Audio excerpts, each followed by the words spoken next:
After their parents passed away, Kumang and her younger brother were kicked out of their home, left with only 50,000 yuan. However, she calmly sat on the sofa, carefully cleaning a toy gun in her hand, treating her uncle's words as nothing more than a breeze.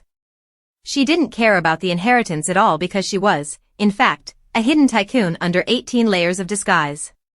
Money meant nothing to her. Her indifferent attitude infuriated her uncle, who shouted, "Gu Mang, your parents are gone, and yet you act as if nothing happened? The Gu family wasted their efforts raising you." Kumang's green tea sister immediately chimed in, "Uncle, that's just how she is, don't be mad at her." But Kumang paid no attention to her sister's fake concern and instead started packing her things, ready to leave. The sister smirked, thinking she had successfully taken over all the assets and was about to marry into a prestigious family. However, Kumang couldn't care less about any of that. What mattered most to her now was picking up her brother from school. She confidently got on her limited edition motorcycle, put on her helmet, and left the house without looking back. 5 minutes later, Kumang arrived at the school gate. She looked at her watch and saw that it wasn't even 6 p.m., yet the gate was already crowded with parents picking up their children. At that moment, a Rolls-Royce parked by the roadside caught everyone's attention. A man inside the car peeked out, and someone exclaimed, "Look, that's the third young master of the Liu family, Liu Zhuqiu." Today, this wealthy bachelor, born with a silver spoon in his mouth, had come to the school hoping to find the legendary doctor known as the Miracle Hand to cure his bedridden mother. However, upon arriving, his driver informed him that the organization had located the Miracle Hand a minute ago, but now they were uncertain again. Liu Zhuqiu felt an urge to punch his unreliable driver. "You tell me this a minute later, and now they're gone." Frustrated, he stubbed out his cigarette, his eyes inadvertently glancing out the window, where they happened to land on a girl. Liu Zhuqiu was used to the refined daughters of wealthy families around him, so seeing someone as bold and stylish as Kumang in her motorcycle gear immediately caught his attention. She was exactly his type. At that moment, a little boy ran towards the girl. Seeing their close relationship, Liu Zhuqiu guessed that they might be mother and son. He sighed with a hint of regret, thinking, such a young girl, and she's already a mother. Just then, the driver turned to deliver good news. "Young master, we've received word that the National Miracle Doctor will be at Mingchang Road tonight." Liu Zhuqiu immediately decided to head there, and the driver quickly stepped on the gas, rushing to take him to the airport. In another corner, Kumang's younger brother was told by his sister that they had been kicked out of the house. Instead of feeling sad, he was thrilled, looking forward to wandering with his sister, free from the stifling home. Once again, the girl mounted her motorcycle, gripped the handlebars, and muttered, "Mingchang." After going from a wealthy heiress to penniless, the first thing she wanted to do was take her brother to a high-end auction. She bid 5 million yuan just to buy a jade pendant that was said to aid sleep. Money? She had plenty. Kumang's extravagant move caught the attention of Liu Zhuqiu, who was also present at the auction. He had come for the same piece of jade. Liu Zhuqiu, still searching for the legendary miracle doctor to treat his comatose grandmother, had heard that the jade had calming properties and could help with sleep, so he was determined to buy it tonight. The jade pendant started with a base price of 1 million yuan, but Liu Zhuqiu quickly raised it to 10 million yuan, far exceeding the market value. Kumang was equally determined to get it, raising the bid to 15 million yuan. At this point, Liu Zhuqiu found the situation interesting and refused to back down, doubling the price to 30 million yuan. When everyone thought the jade would belong to Liu Zhuqiu, Kumang raised the bid to 50 million yuan. The staff were momentarily stunned by this bidding war. While others raised the price by increments of 100,000 yuan, this was the first time they had seen someone increase the bid by tens of millions. By now, Liu Zhuqiu didn't care about the money. He calmly raised his paddle again, 60 million yuan. This price silenced the entire hall, no one dared to compete with him anymore. Kumang had just been stripped of all her family's assets by her hypocritical younger sister, and even now, she could only gather 60 million yuan. Initially, she wanted to buy the jade for research on neurological treatment. However, this bidding war had officially sparked a rivalry between her and Liu Zhuqiu because she was the very miracle doctor he had been searching for. Liu Zhuqiu had previously tried to schedule an appointment with her, hoping she would treat his ailing grandmother. "Aren't you rich? Then from now on, I'll charge you 10 times the market rate for every transaction, and whether I accept it or not will depend on my mood. After losing the bid for the jade, Kumang lost interest in staying any longer and stood up to leave with her brother before the auction ended. She walked briskly ahead, with her younger brother Kusi following closely behind, trying to comfort her. Sis, don't get upset over something so small. However, at that moment, her extraordinary beauty caught the attention of a group of thugs. They quickly surrounded the siblings, one of them sneering, "Hey, pretty girl, it's not safe for someone as beautiful as you to walk home alone. How about we book a fancy room nearby and have some fun together?" Kusi, instead of being frightened, felt a bit amused, thinking, here come more fools offering themselves up. These idiots have no idea they're messing with my big sister, who's already in a bad mood. They must have a death wish. The lead thug reached out, thinking he was about to have a good time tonight, but in an instant, Kumang grabbed his hand and slammed him to the ground. Beautiful women often attract unwanted attention, but Kumang was no ordinary beauty. With countless hidden identities, her martial skills were nothing to scoff at. The men quickly circled around her, thinking she was just a weak girl who would be easy to intimidate. It's late. Let me take you to a hotel to rest. My sports car is really comfortable, want to try it? One of them jeered. Their brazen actions only fueled Kumang's anger. She was already in a foul mood because her hypocritical sister and uncle had taken her billion-yuan inheritance, and even the jade pendant she wanted had been snatched away by Lu Zhuqiu. Losing her patience, she shouted, "Get lost." But the thugs continued to provoke her, with one of them even reaching out with his filthy hand. Unable to hold back any longer, Kumang grabbed his hand and slammed him face first into the ground. The other thugs, realizing she wasn't someone to mess with, tried to gang up on her. But Kumang was no weakling. She twisted one thug's neck and delivered a knee strike to another's groin. A series of terrified screams echoed through the air. She's a demon. This woman isn't human, she's a demon. Her ruthless methods left the thugs trembling in fear. The leader, who had tried to run away, found himself with her foot on his head, pressing his face into the ground. Learn to act like a human being, got it, she growled. With that, Kumang turned and walked away, having taught the thugs a lesson. Unbeknownst to her, Lu Zhuqiu, who had been watching from the second floor, witnessed the entire scene. The young masters beside him shuddered in fear, exclaiming, "Oh man, I wouldn't dare mess with a woman like that." The incident had successfully captured Lu Zhuqiu's attention. In fact, he had noticed her back at the auction, thinking that any woman capable of competing with him must have some serious skills. Now, after witnessing her combat abilities, he found himself developing a newfound respect for Kumang. However, their fate didn't end there. Later, while Lu Zhuqiu was out for a stroll, they crossed paths again while waiting at a red light. But when he saw the child beside her, he hesitated. Her vastly different demeanor once again intrigued the domineering CEO, Lu Zhuqiu. "Girl, if you didn't have a child and were divorced, you'd already be mine," he mused to himself. Faced with the flirtatious remarks from the group of young masters, Kumang remained silent, her hand casually resting on the scalpel in her pocket. Despite his young age, Kusi could sense the bad intentions behind their words. This lame pickup line was so outdated, and on top of that, they dared to assume he was her son. Sensing her discomfort, Lu Zhuqiu quickly ushered his friends away before Kumang could pull out her scalpel and throw it at them. Little did he know, this wasn't the end of their intertwined fates. This time, when Kumang went shopping, she bought her younger brother, Kusi, many clothes and essential items. Today was the day she had to part ways with him. After their parents passed away, both she and Kusi had been kicked out of their home. While she could survive on her own in society, she still had to ensure her brother's education. Fortunately, she knew a kind uncle who helped her find a good military school for him. As they waited, a luxurious black car pulled up. Lu Zhuqiu stepped out and walked toward Kumang. Kumang pushed Kusi toward him, instructing, "Go with Uncle Lu and study well at the military school. Once you graduate, I'll come to pick you up." "Yes, sis," Kusi replied. The siblings parted with heavy hearts. Lu Zhuqiu handed Kusi over to Song Yan to take him to the military school. Just then, he received a phone call. Lu Zhuqiu's voice came through urgently from the other end. "Uncle Lu, my grandmother is in critical condition and needs emergency brain surgery." Lu Zhujin glanced at Kumang. He knew that this young woman was the legendary national divine hand.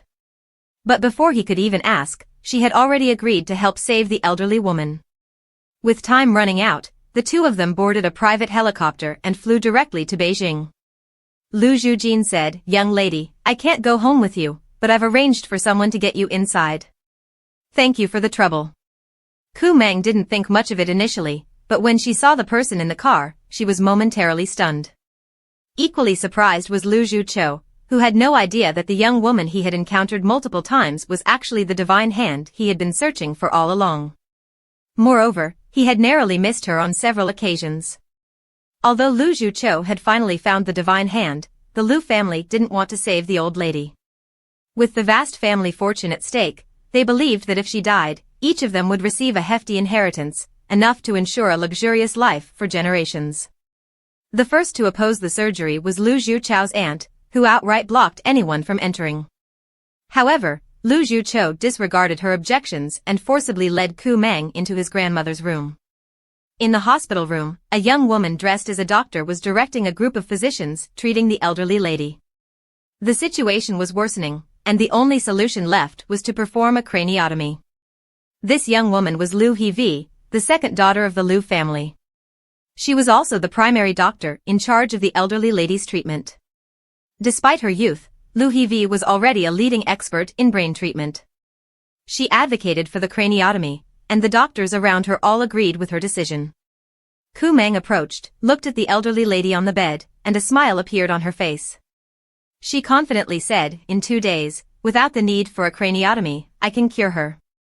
Kumang intended to use acupuncture to treat the elderly lady who had been bedridden for 10 years.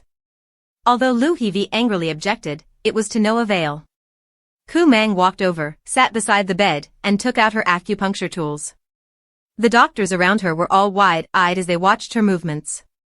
Before Kumang could start the acupuncture, Lu Hevi stepped forward again to stop her. "Grandma had a stroke. What good will acupuncture do?" She directly rushed up to stop Kumang, but Kumang swiftly grabbed her wrist, inserted a needle into her hand, and shouted, "I didn't keep you here to interfere with my work. I kept you here to watch how I treat her. Understand?" The powerful aura around Kumang made Lu Hevi feel scared. Her hand went numb, and she didn't dare to say another word. Even though Lu Hevi was a leading expert in brain treatment, she still insisted on performing the craniotomy. The old family butler beside her side and approached to advise her, "Miss Hevi, please calm down. Let's wait a bit and see how this young woman treats the patient." Seeing that no one was paying attention to her, Lu Hevi reluctantly complied. She stormed out of the room in anger. After all, if Grandma didn't wake up within an hour, she was determined to make Gu Mang pay a heavy price. Half an hour later, Gu Mang walked out of the room. Lu Hevi hurriedly asked the servant, "Has Grandma woken up?" But the answer she received was that the elderly lady was still in a coma. Lu Hevi felt smug, thinking that Gu Mang was just making a fool of herself. She believed it was impossible for someone bedridden for decades to wake up within an hour. At this point, other members of the Lu family also came forward to scold Gu Mang, calling her a quack. Only Lu Zhuqiu, the one who had invited her, continued to defend her. The two sides argued, and Lu Hevi even called the police, intending to take Gu Mang to the police station. However, Gu Mang didn't offer any explanation. She simply counted down in her mind, 3, 2. When she reached 1, the door to the elderly lady's room suddenly opened. Lu Zhuqiu went in for a moment and then came back out, saying, "Grandma is awake." This result was clearly not what everyone expected. Their eyes widened in disbelief, unable to comprehend what had just happened. Lu Hevi rushed into the room, using the Western scientific methods she trusted most to thoroughly check on the elderly lady. Now that Grandma had woken up, Lu Zhuqiu was even more confident in Gu Mang and stepped up to defend her. When the police arrived at the Lu family residence, Lu Zhuqiu went out to dismiss them, saying, "There's nothing more to deal with here, it was just a misunderstanding. We have some private family matters to attend to, so please, you may leave." Throughout the entire ordeal, Gu Mang remained silent, only lowering her head with a cold smile. Afterward, she took out paper and a pen from her bag and quickly wrote down a prescription for the elderly lady's recovery. Handing the prescription to Lu Zhuqiu, she said, "Here's the prescription. Boil the herbs and give them to her for a week to help her recuperate. Lu Zhuqiu looked at her handwriting, silently noting how her writing style matched her unique personality. Seeing her sling her backpack over her shoulder and prepare to leave, Lu Zhuqiu hastily called out, "Hey, when will you do the next acupuncture session? The Lu family has guest rooms. It would be more convenient for you to stay here rather than traveling back and forth." Despite Lu Zhuqiu's attempt to persuade her to stay, Gu Mang didn't even turn back as she walked straight out. Uncle Lu, who had brought Gu Mang to the Lu household, also seemed helpless. A doctor with such extraordinary skills had come to treat the elderly lady, yet these fools were driving her away. As Lu Zhuqiu watched her departing figure, he grew more curious. He had never met someone with such exceptional medical skills before. He went up to Uncle Lu to ask for more information about her. Uncle Lu hesitated, only saying that she was a friend of his. He didn't dare to casually reveal Gu Mang's secret identity. After saying that, Uncle Lu hurried away. Meanwhile, after leaving the Lu household, Gu Mang received a phone call from her close friend.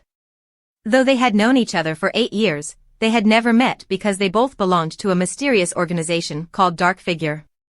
8 years ago, Dark Figure was established, bringing together top international hackers. Many had tried to decode the members' information, but no one had succeeded. Members of Dark Figure communicated solely by voice, always using voice-changing devices to conceal their identities. When Leng sent her a message, "Hey, White Fox, I heard someone offered $1 billion to find the divine doctor. There's a rumor that this doctor is amazing at acupuncture but is bald and has bad breath, ha ha ha." Gu Mang recognized the mocking tone in the call, but she wasn't surprised. She only felt helpless that her image had been so distorted. She wasn't angry, merely asking, "Who commissioned this task?" "I heard it was Lu Zhuqiu." As soon as she heard Lu Zhuqiu's name, she decisively declined the deal. Earlier, before his grandmother had awakened, he had implicitly agreed to let the police arrest her. Now, he was offering a large sum to find her again. She wasn't about to pay him any mind. Gu Mang hung up the phone and climbed into a car. She sighed with relief, deciding to visit her close friend at the nursing home. At that moment, Gu Mang's friend, Kim Yang, was tending to the plants in a small garden. When Kim Yang looked up and saw Gu Mang, she was overjoyed. The two of them went inside, and Kim Yang prepared some sweet treats for her using mangoes and strawberries she had grown herself.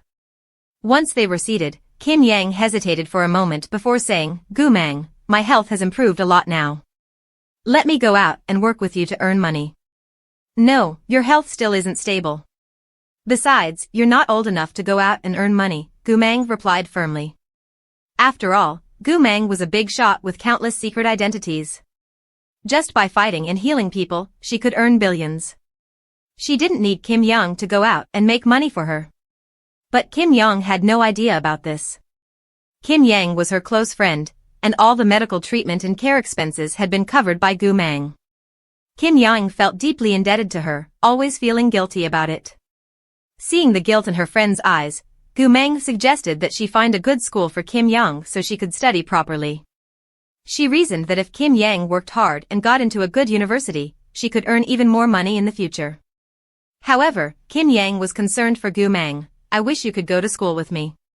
It would be so nice if we could attend together. After all, you're still just a young girl. You shouldn't have to worry about so many things." Kim Yang then made a firm proposal. "Why don't we take the college entrance exams together?" Gu Mang started sweating. Had she just dug her own grave? Here she was, a big shot worth billions, suddenly having to follow her friend in using knowledge to change her fate, determined to pass the college entrance exams and enter a good university. She would rather give up $1 billion earned from healing people than miss out on the opportunity to take the entrance exams and go to college with her friend. However, due to her history of frequent fighting, no school was willing to accept this troublemaker. Therefore, Gu Mang had to rely on her connections to find a school for herself and her friend. "Uncle Lu, could you help me get into a school? Kim Yang and I want to study," Gu Mang requested. Lu Shang Kim was taken aback. In his eyes, Gu Mang, with her extraordinary acupuncture skills, had no need to waste time attending school. Moreover, he doubted that with her personality, she could peacefully study in any school. But Gu Mang was determined, and once she made up her mind, she pursued it relentlessly. Seeing that he couldn't dissuade her, Lu Kim reluctantly agreed. However, he set a condition: she could attend school, but she absolutely must not cause any trouble. Kumang, understanding his concerns, calmly sipped her coffee and assured him that she would be a good student. Lu Kim, who had 2 children attending Mingshang High School, decided to enroll both Kumang and Kim Young there. Later that day, as Kumang was out, she happened to encounter Lu Kim's daughter. The girl seemed to harbor a strong dislike for Kumang, considering her to be nothing more than a poor freeloader. Kumang paid her no mind and continued on her way. The poor freeloader that Lu Kim's daughter spoke of soon arrived at a luxury apartment complex. Since she would be attending school with her friend and wanted to take care of Kim Young, Kumang had decided not to live in the dormitory but in this upscale residence. This complex was the most expensive in the city, where only the children of high-ranking officials and A-list celebrities resided. Ordinary people couldn't even dream of setting foot there. Kim Young was curious as to why Kumang had brought her to such a place. Smiling, Kumang told her, "I just bought 2 river view apartments, one for me and one for you." As they chatted and laughed, they approached the entrance of the complex. However, as they were about to enter, the security guard stopped them. Seeing the 2 girls in their simple attire, he assumed they were just some poor nobodies who had come to satisfy their curiosity. Kumang remained unflustered. She reached into her pocket and pulled out a black and gold card that served as her proof of ownership in the complex. The sight of this card startled the guard, as there were only 2 black and gold entry cards in the entire complex, representing the most prestigious owners. The guard immediately changed his attitude, bowing respectfully and apologizing profusely. Kumang paid him no attention, merely remarking coldly, "You should eat more to nourish your brain," before leading her friend confidently into the building. That night, under the cover of darkness and strong winds, Kumang quietly snuck into Lu Zhuchao's office. According to information from the Dark Figure organization, Lu Zhuchao, in his desperation to save his bedridden grandmother, had offered a $1 billion reward for any information on the legendary divine doctor. Kumang had heard that her photo and details were being kept there, and she didn't want Lu Zhuchao to discover her identity, even if it was just a picture of her back. No matter the risk, she was determined to erase all traces. She moved swiftly, rappelling from the 38th floor of the skyscraper and heading straight to the control room. She single-handedly took down 18 security personnel sent by Lu Zhuchao and found her photo on one of them. It was a picture of Kumang at 15 years old, taken without her knowledge when she was in the Middle East. Finding the divine doctor wouldn't be so easy, she thought. She swiftly typed a few lines of code on a computer, erasing all information about the divine doctor. Before leaving, Kumang intentionally triggered the alarm, making it clear to Lu Zhuchao that his control room had been breached. Hearing the alarm, Lu Zhuchao rushed to the scene, only to find that all the data on the divine doctor had been wiped clean. The security system of the control room was top-notch, not easily breached by an ordinary hacker. The only group capable of such a swift and skillful hack was the world-class hacker organization, Dark Figure. He immediately raised the bounty for the divine doctor's image, offering $2 billion for any information, and was even willing to increase it further. Little did he know that the divine doctor he was searching for was none other than Kumang herself. Not only that, but she was also a member of Dark Figure. When she received the notification about this job from Dark Figure, she couldn't help but find it amusing. She was essentially searching for herself to claim the reward. How interesting. The next day, as promised, Kumang took her friend to the school that Uncle Lu had helped arrange for them. However, when the principal saw their academic records, his smile nearly vanished. One of them hadn't even graduated from kindergarten, while the other's report card was filled with zeros. If it weren't for the fact that Lu Kim was the head of the education department, the principal wouldn't have bothered to meet them. Kumang wasn't really there to study, her goal was to accompany her friend. Therefore, she requested to be placed in the worst class, while her friend should be in the best class. The principal, not wanting to offend the powerful teacher who taught the top class, had no choice but to call in the homeroom teachers of both classes to discuss accepting the students. Lu Kim, thinking about his own 2 children, who were also in these classes, his daughter in the best class and his son in the worst, suddenly felt a pang of guilt. Even as the head of the education department, he was afraid of facing the teachers, especially when it came to his underperforming son. Making a hasty excuse about being busy, Lu Shangkim quickly made his escape. 10 minutes later, the teachers received a call from the principal and began reviewing the transcripts of the 2 new students about to join their classes. The Class 1 teacher, upon seeing Mang Kim Yang's grades, continuously criticized her and adamantly refused to allow her into her class. On the other hand, the Class 20 teacher was extremely curious. What kind of girl could perfectly avoid all the correct answers? After all, achieving either a perfect score or 0 across all subjects was equally challenging. As for Kumang, when the Queen Kumang returned to school, her stunning beauty instantly won the hearts of the boys.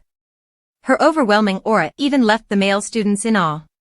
If it weren't for the desire to accompany her best friend to school, she wouldn't have set foot in a school again in her life. Initially, she planned to have her best friend join Class 1 while she herself would go to Class 20.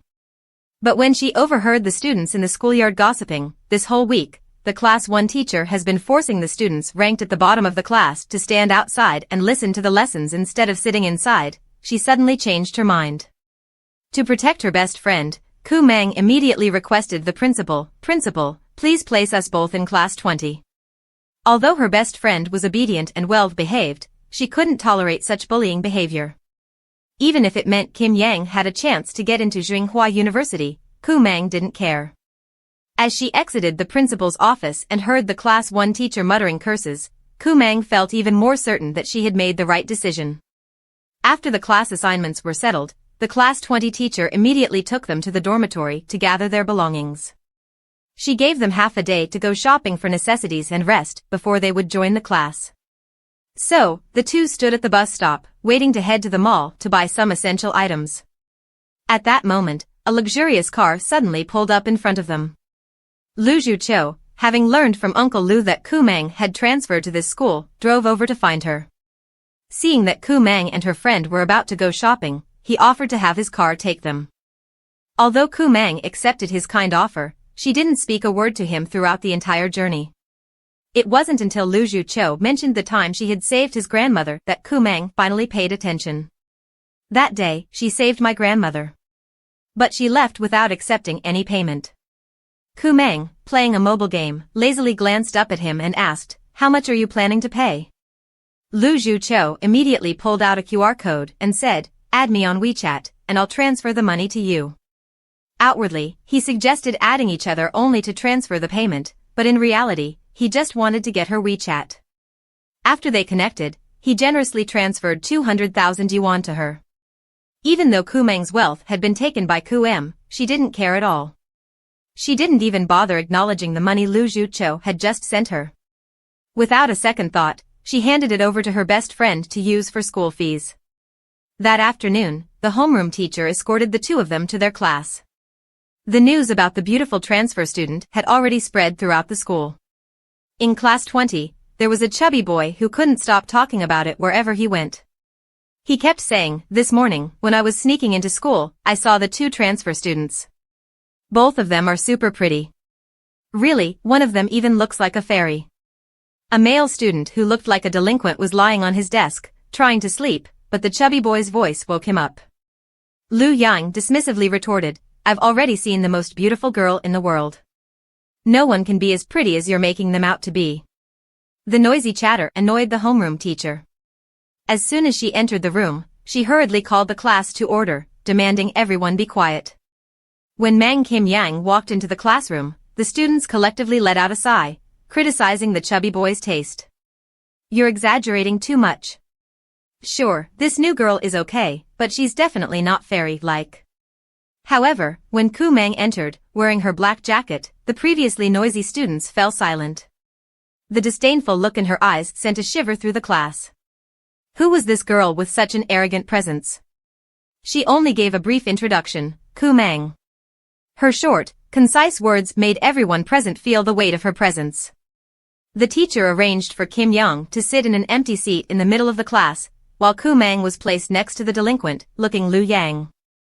In reality, the 2 had met before. Lu Yang was none other than Uncle Lu's son. As she walked over to the seat next to him, Lu Yang sat up straight, too nervous to even glance around, gripping his hands tightly and eagerly watching her approach. Even the casual way Kumang flipped her hair made his heart race.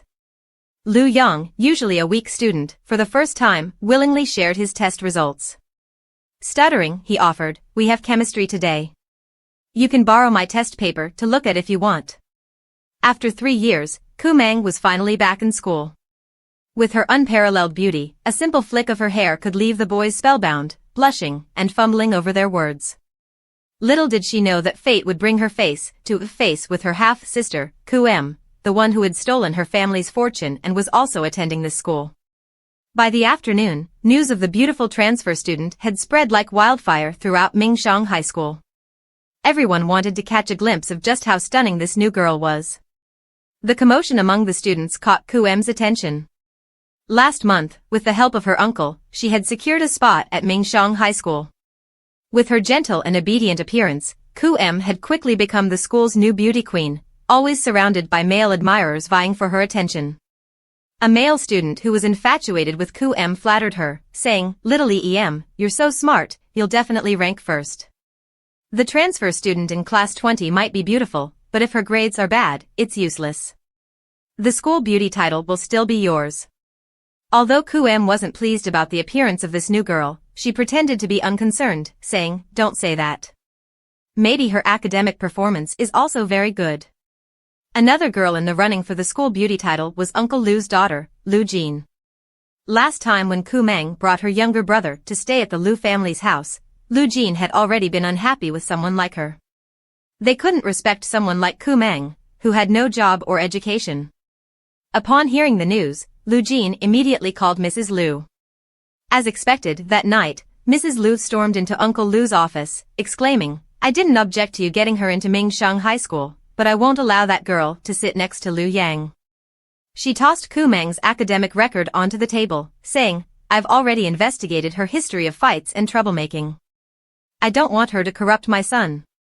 Lu Yang, who had just arrived home, overheard his parents' conversation and immediately voiced his opinion, "I'm not switching seats. I like girls with that kind of attitude." When he saw Kumang's report card, showing a perfect 0 in all subjects, his eyes lit up with admiration, saying, "Wow, getting zeros in everything, and also evenly matched. She's even better than me."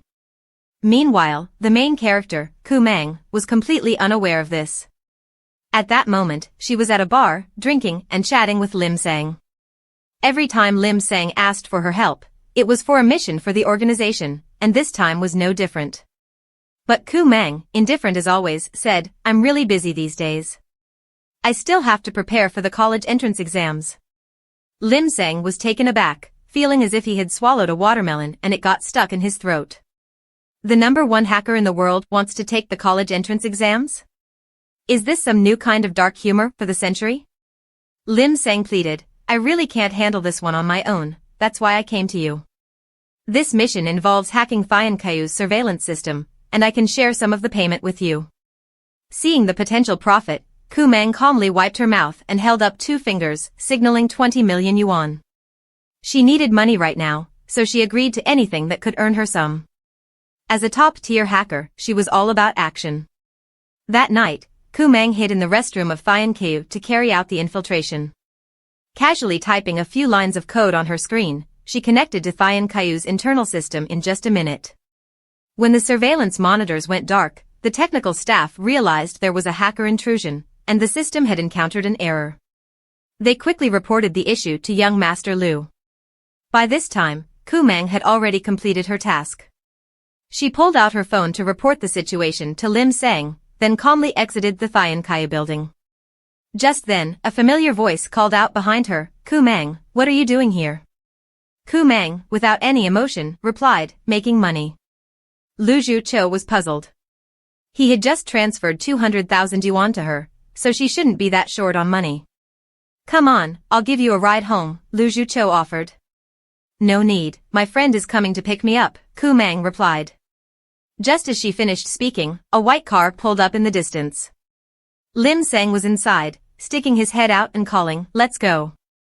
Kumang leisurely walked over to the car, turned back to Lu Zhuqiu, and smiled, "Goodbye, Lu Zhuqiu." Lu Zhuqiu silently watched the white car disappear into the distance before finally heading back into the company. The next day marked the first day of school for the genius girl, Kumang. Her desk was already filled with love letters. Her stunning beauty captivated both boys and girls alike. Kumang's beauty was irresistible, transcending gender, even the girls blushed in her presence. However, she had no interest in romance. As for the title of school beauty, voted by her classmates, she couldn't have cared less. Since the previous day, news of the beautiful new girl transferring to Mingsheng High School had been posted on the school's official website, accompanied by photos of Kumang. Her flawless face was the talk of both teachers and students. Even a candid shot of her bare face quickly climbed to the top of the school forum's trending topics. However, once people learned that she was a student in class 20, those jealous of her started to focus on her academic performance, eager to criticize. Kumang paid no attention to the harsh words of others.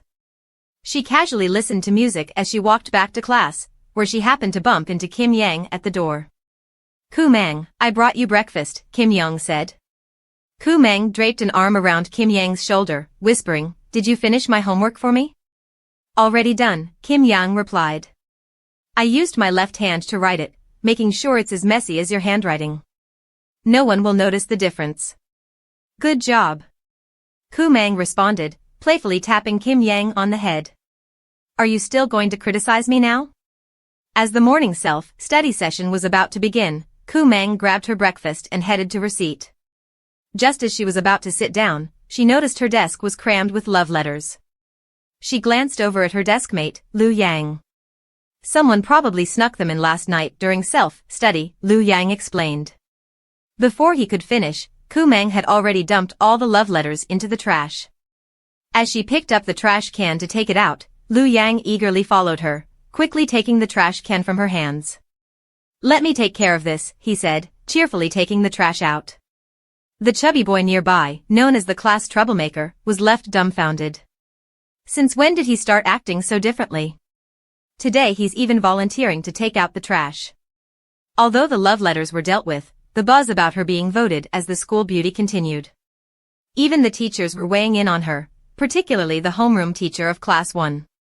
Originally, Kumang and Kim Yang were supposed to transfer into Class 1. But because the Class 1 teacher was too strict, Kumang didn't want her friend to suffer, so they switched to Class 20 instead. Since then, she had offended that teacher. The teacher flew into a rage, scolding her students, "You're all running over to Class 20 all day long. Are you that free? Do you think I'm not giving you enough homework?" Her scolding left the class in complete silence, with no one daring to talk back. The homeroom teacher continued to indirectly criticize Kumang, asking if they knew what it meant to be beautiful on the outside but rotten on the inside. "Someone who's been getting zeros all their life and was expelled from their previous school, is that the kind of person you think deserves your praise?" Her words were aimed squarely at Kumang, disparaging her as worthless. After taking out the trash, Lu Yang walked past the sports field, intending to buy some tasty snacks for Kumang. His chubby friend, Xiaoban, followed closely behind, also wanting to join Kumang's group. Just as they reached a small shop, two female students walked by, whispering, "Kumang, that girl is such a poor student she even got expelled. She probably wouldn't dare lie about it, right?" In no time, rumors about Kumang getting into school through connections had spread across the campus. Lu Yang overheard these remarks. Wanting to defend her, his face turned red with anger. He turned to Xiaoban and asked, "Where's Lu Zhenghua's office?" Lu Zhenghua had openly smeared Kumang's reputation, claiming she was uneducated, unemployed, and worthless, even with a pretty face. She did this simply because Kim Yang had chosen not to join her class. Being secretly in love with Kumang, Lu Yang immediately went to confront her. He stormed off, arriving at Lu Zhenghua's office and kicking the door open with a loud bang. The teachers inside were startled and turned to look. Although some were a bit frightened, no one dared to speak up, knowing that Lu Yang was the son of the director of the education department. Lu Yang, with his hands in his pockets, asked bluntly, "You were the one spreading rumors about Kumang, weren't you?" Lu Zhenghua didn't deny her actions and even tried to lecture Lu Yang on morality, saying, "Are you really trying to defend that girl? Do you not understand the importance of respecting your elders and teachers?" But Lu Yang was fearless. He pointed directly at Lu Zhenghua and cursed her. Unable to hold back any longer, Lu Zhenghua lost her temper, revealing her true, harsh nature in front of her colleagues.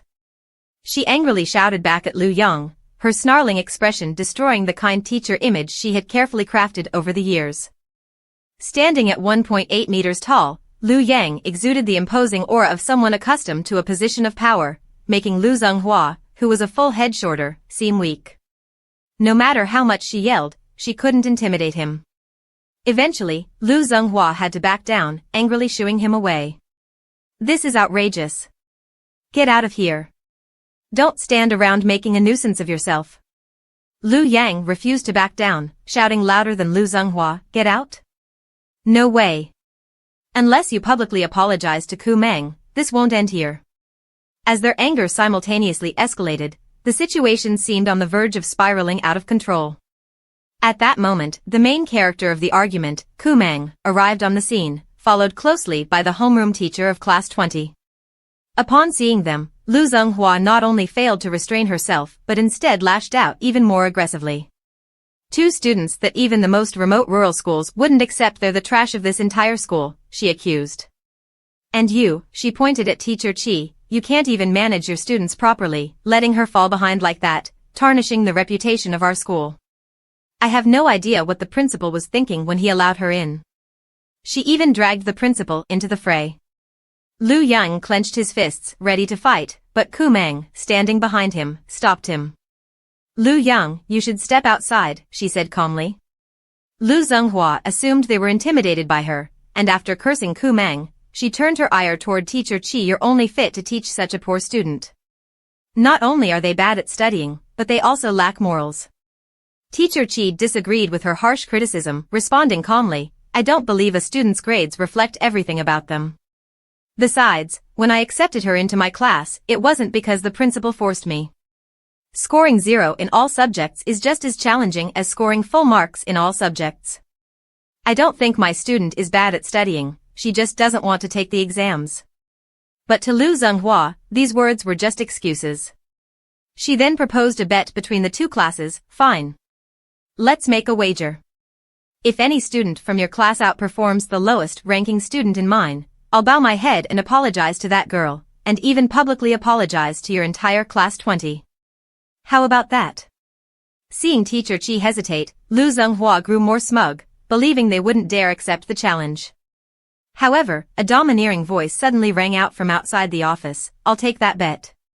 Lu Zhenghua sneered, if you can score higher than the lowest student in my class, you win. But I doubt it. I bet you can't even keep up with the weakest student in my class. Haha. She didn't believe that a delinquent student, who scored zeros across the board, could outscore the talented students in her elite class. Lu Zhenghua never expected that she had severely underestimated Kumang. As a top-level hacker admired worldwide, Kumang didn't need to attend school to earn fame or wealth. She was only there to accompany Kim Yang. The betting agreement quickly spread throughout the school. No one believed Kumang could win, and even the principal, after hearing about it, hurriedly called Lu Xiangjin to report the situation. Lu Xiangjin was the one who had recommended Kumang to the school, so he was her indirect backer. With such a powerful figure like Lu Xiangjin behind her, if Kumang were to lose, it would be difficult for him to explain.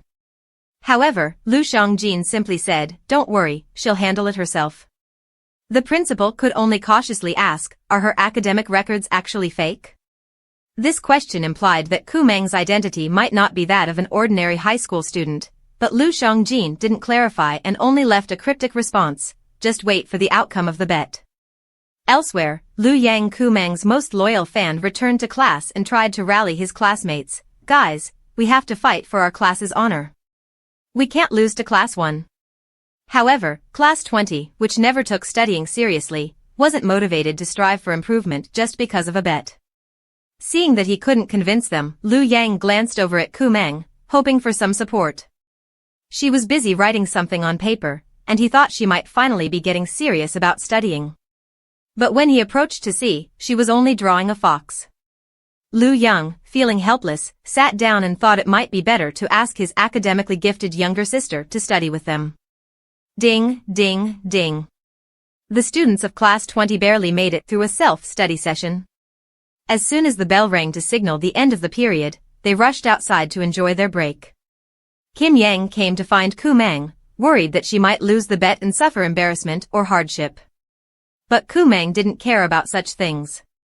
Kim Yang sighed in frustration. "All right, I'll prepare the best study materials for you." That evening, as a top hacker, Kumang only needed to type a few codes on her computer to successfully hack into Mingxiang's school system in under a minute.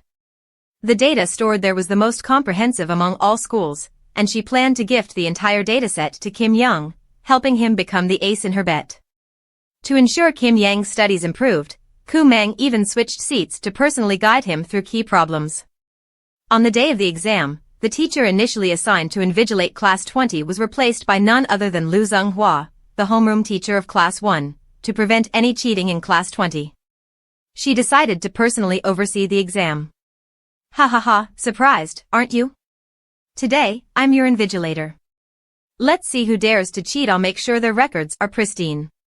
Her menacing words struck fear into the students present. But Kumang, facing her provocation, remained calm, knowing she was confident enough to take on the exam. After finishing her exam and leaving school, Kumang went with Lu Yang to a nearby shop to buy bubble tea. There, they happened to run into Lu Zhuqiu. Lu Zhuqiu brought a bubble tea for her, hoping to have a conversation. But to his surprise, after accepting the drink, Kumang coldly replied, "No need, thank you." For the first time, young Master Lu, the head of the Lu family, was rejected after offering someone a drink. However, he didn't give up and continued to follow her. Ever since Kumang had treated his grandmother, Lu Zhuqiu had gradually developed feelings for her. After discovering she was the one who had outbid him at an auction, he admired her carefree attitude even more. But every time they met, she deliberately kept her distance from him, even though he had managed to add her on WeChat through some trickery. However, they hadn't spoken since that day. The more distant Kumang was, the more determined Lu Zhuqiu became to get closer to her. He took this opportunity to suggest having a meal together. "Last time, I noticed you liked eating at Tianxiaju. How about we go there?" Kumang didn't want to get too entangled with him, fearing that he might be trying to investigate her identity as a divine doctor, so she found an excuse to refuse. "Today, I'm with my classmate, Lu Yang. We've just bought our stuff and are heading back to school." Lu Yang, Lu Zhuqiu's cousin, chimed in. "That's right, brother, we're heading back to school." Lu Zhuqiu couldn't understand why she was so cold, preferring to spend time with Lu Yang rather than paying any attention to him. He had rushed over after hearing she was at Xinguang Square, hoping to spend time with her. Yet now, he couldn't help but wonder, could it be that she was being distant because of Lu Yang? Lu Zhuqiu didn't hesitate to use his status as an older cousin to subtly threaten Lu Yang, saying, "From now on, you need to keep your distance from that girl. Don't get too close to her unless necessary." Lu Yang was confused, "But she's my deskmate. Why should I keep my distance?" However, faced with Lu Zhuqiu's dangerous glare, even the school's self-proclaimed troublemaker, Lu Yang, didn't dare to go against his older cousin's wishes. At that moment, the bus arrived at the stop. Lu Yang, feeling uneasy, boarded the bus with Kumang. Kumang remained silent the entire ride, her cold demeanor making Lu Zhuqiu feel somewhat satisfied, thinking, "At least she's not too close to Lu Yang." As he sipped his bubble tea, he couldn't help but comment, "So sweet." His infatuated expression drew endless teasing from his close friends, who couldn't believe how smitten he was. The exam results were finally announced, and to everyone's shock, Kim Yang, a student who had never attended school before, ranked first in the entire school. People couldn't believe it, and rumors quickly spread that Kim Yang must have cheated. The homeroom teacher of Class 1 even declared, "If they didn't cheat and still managed to get first place, I'll bow and apologize to Kim Yang, Kumang, and Teacher Chi." The incident quickly became a hot topic throughout the school. Previously, Kumang had agreed to a betting agreement with the teacher, guaranteeing that her class's performance would surpass that of the lowest-ranked student in the other class. At the time, no one believed she could win. Everyone assumed that Class 20 was full of underachievers, but they had all underestimated Class 20 and Kumang, the youngest head of the Gu family in Jianzhou. With her hidden skills as a top hacker, Kumang had meticulously helped Kim Yang prepare for the exam. Regardless of who was assigned as the invigilator, she was confident that Kim Yang would secure the top rank in the school. Regarding the cheating accusations, Teacher Chi was the first to speak up in defense of her students. Ms. Liu, you should provide evidence before making such claims. My students achieved their results through hard work. Why are you slandering them? Lu Zhenghua sneered, saying, I can't believe that this exam was so difficult that even my top students struggled, yet a student from class 20 could do so well. I'm convinced that Teacher Chi must have helped her students cheat just to win the bet. This remark infuriated Chi Yen. Just take a look at their answers. You'll see that they approached the problems differently from the standard solutions. However, the old-fashioned teachers still refused to believe it, offering baseless arguments. Lu Zhenghua then came up with a new idea. If you're so confident in your students, then let's have them take another test in 2 weeks. The test papers haven't been unsealed yet. Let's have them take the exam in front of all the teachers, wouldn't that be fair? Teacher Chi immediately agreed to the proposal and informed her students. When Kumang heard the news, she wasn't worried. Instead, she was eager to witness Lu Zhenghua being humiliated. Meanwhile, after finishing his exam, Kim Yang happily reported his nearly perfect score to Teacher Chi, making everyone breathe a sigh of relief. Kumang even stepped forward to straighten Kim Yang's tie, smiling as she said, You did great. Kim Yang thought he could return to class after the exam, but Kumang had other plans. This isn't over yet. Stay here for a bit, she said. Teacher Chi, full of determination, returned to the meeting room to demand justice for her students. One by one, the other teachers apologized, saying, Sorry, Teacher Chi, we shouldn't have been prejudiced against your students. Only Lu Zhenghua remained in disbelief, staring at the test papers, still trying to find mistakes. At that moment, Lu Yang rushed in and taunted her, You're not fit to be a teacher if you go around accusing students of cheating without evidence. Kim Yang, who was usually timid, mustered the courage to demand that Luo Zhuhua fulfill her betting promise. Luo Zhuhua, now stuck in a difficult situation, had no choice but to grudgingly apologize. After Ku Em learned about this, she felt a surge of jealousy. During recess, she went to the school cafeteria to find Ku Mang and walked straight up to her. In front of everyone, she softly called out, Sister, it's been a while. Though Ku Mang never sought out trouble, she constantly found herself entangled with her troublemaking younger sister. Last month, Ku Em had transferred to Ku Mang's current high school and quickly earned the title of the school's new beauty queen due to her looks. However, with Ku Mang's appearance, Ku Em lost both the beauty queen title and the top academic rank, which made her resentful. She decided to publicly reveal her identity in the school cafeteria, saying, Sister, it's been a while, hasn't it? Lu Yang was a bit puzzled, as he only knew that Ku Mang had a younger brother and had never heard of a younger sister. Ku Mang, who disliked her sister's fake demeanor, picked up her food and tried to leave.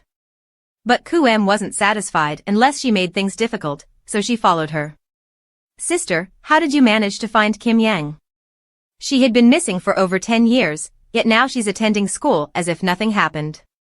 Ku Mang gritted her teeth and warned her, If you don't know how to keep that mouth of yours shut, I won't hesitate to stitch it up for you. Kim Yang has finally found some peace. Don't ruin it. Keep your mouth in check. If not, you already know what the consequences will be.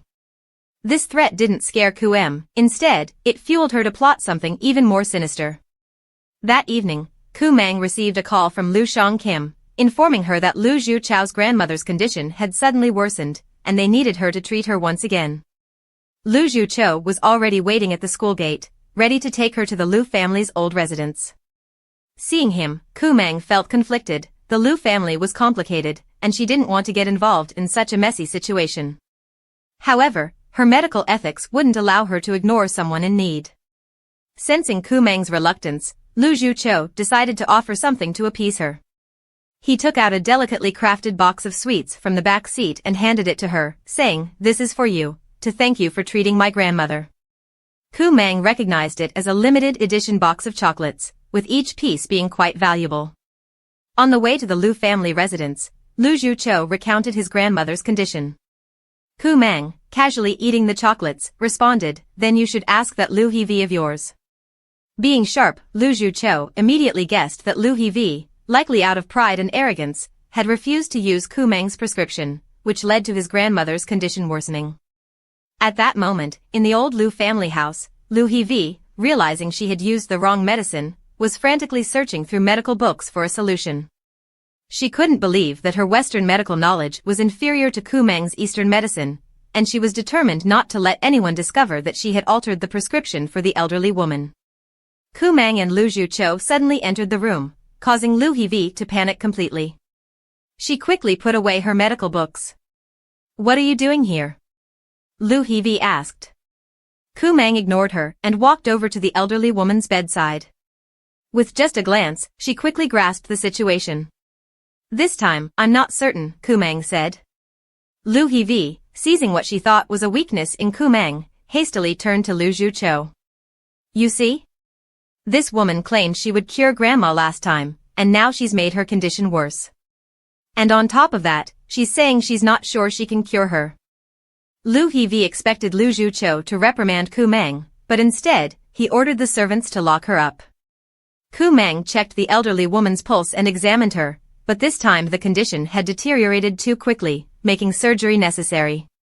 She turned to Lu Zhuqiu and said, "You need to find the brain specialist Yu Chongqin. I want him to assist in the surgery. For now, I can only use acupuncture to stabilize her condition and buy us some time." But would a world-renowned brain specialist like Yu Chongqin be willing to play second fiddle to Kumang? Lu Zhuqiu pondered this as he sent his men to make arrangements. Even his subordinates, tasked with bringing in Yu Chongqin, doubted the likelihood of success. After all, asking the world's top brain surgeon to assist a high school girl who had just returned to school seemed almost impossible. Their mission was to complete a highly risky brain surgery with only a 60% chance of success. That evening, Lu Hevi, relying on her Western medical skills, refused to acknowledge that Kumang's medical expertise was superior.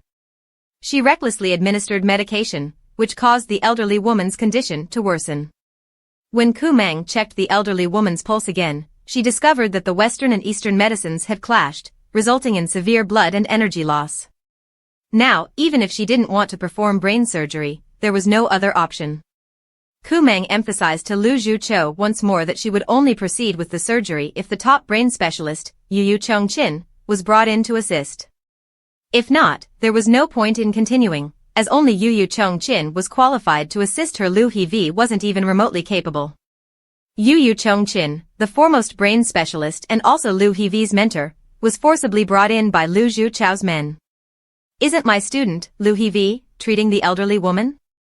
Why did you bring me here?" He was displeased with the Lu family's attitude and was about to express his anger when he saw the young woman sitting by the patient's bedside. "Oh my, isn't that the national saint of medicine? It really is a small world." Kumang was actually Yu Chongqin's teacher. Before he could even utter the words master, Kumang shot him a murderous glare, warning him to keep quiet. Yu Chongqin immediately shut his mouth. "Dr. Yu, my grandmother is gravely ill. Please help her," Lu Zhuqiu pleaded. Yu Chongqin approached the patient to assess her condition.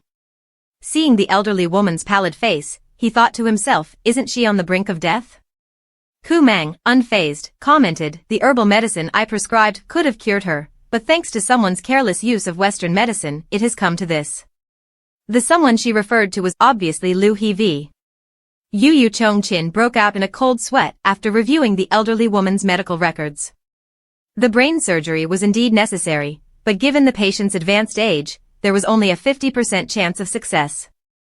Lu Zhuqiu begged, "Dr. Yu, please save my grandmother. I implore you to work with Kumang. She will perform the brain surgery." Yu Chongqin reacted angrily, his eyes widening as he shouted, "I'm the leading brain surgeon, and you want me to assist a little girl? That's outrageous." Lu Zhuqiu quickly offered a deal. "I'll invest 50 million in your research project." Tempted by the large sum, Yu Chongqin's eyes lit up, and he responded, "Oh, this is no big deal at all. I'll cooperate immediately." Kumang began preparing for the surgery. As soon as Lu Zhuqiu stepped out, Yu Chongqin, who was pretending to examine the elderly woman, turned to Kumang with a smug look and said, "How was my acting?" Kumang glanced at the elderly woman and remarked, "Just look at what your dear student has done to her." Yu Chongqin, fearful of Kumang's anger, quickly explained, "At the time, I saw that Lu Hevi had some potential, so I accepted her as my disciple. It really is a misfortune for my school. But right now, Madame Lu's condition is not looking good, and the surgery is extremely risky. If she doesn't make it through the operation, my lifelong reputation will be ruined. Kumang reassured him, stay calm. In a moment, you just need to focus on keeping her heart stable. I'll handle the rest. Inside the operating room, the surgery was underway, while Lu Zhuqiu waited anxiously outside. His father, Lu Cheng, rushed over after hearing about the deterioration in the elderly woman's condition and asked, how long has the surgery been going? How's it progressing? Lu Zhuqiu replied, it's been 2 hours, but there's still no word from inside. If Lu Hevi hadn't changed her medication, grandmother wouldn't have needed this severe brain surgery. 2 hours later, Kumang finally emerged from the operating room, looking exhausted. She seemed utterly drained. Lu Zhuqiu quickly approached and asked with concern, how is grandmother's condition now? Too tired to speak, Kumang remained silent. Yu Chongqin stepped in and reassured everyone, don't worry, Madame Lu just needs to take her medication on time now. Lu Zhuqiu had already prepared coffee for Kumang outside. Here, have some. It's the blend you like. Seeing how worn out she was, he couldn't help but suggest, why don't you rest in my room for a while? Lu Hevi, overconfident in her abilities, had caused Madame Lu's condition one that could have been cured to deteriorate into a critical state. After 4 intense hours, the brain surgery, which had only a 60% chance of success, was finally completed. The first thing the brain specialist, Yu Chongqin, wanted to do after leaving the operating room was to deal with the disgrace to his school, Lu Hevi. To prevent her from disrupting the surgery, Lu Zhuqiu had ordered her to be tied up hours earlier. By now, after being bound for so long, Lu Hevi's limbs were numb, devoid of any feeling.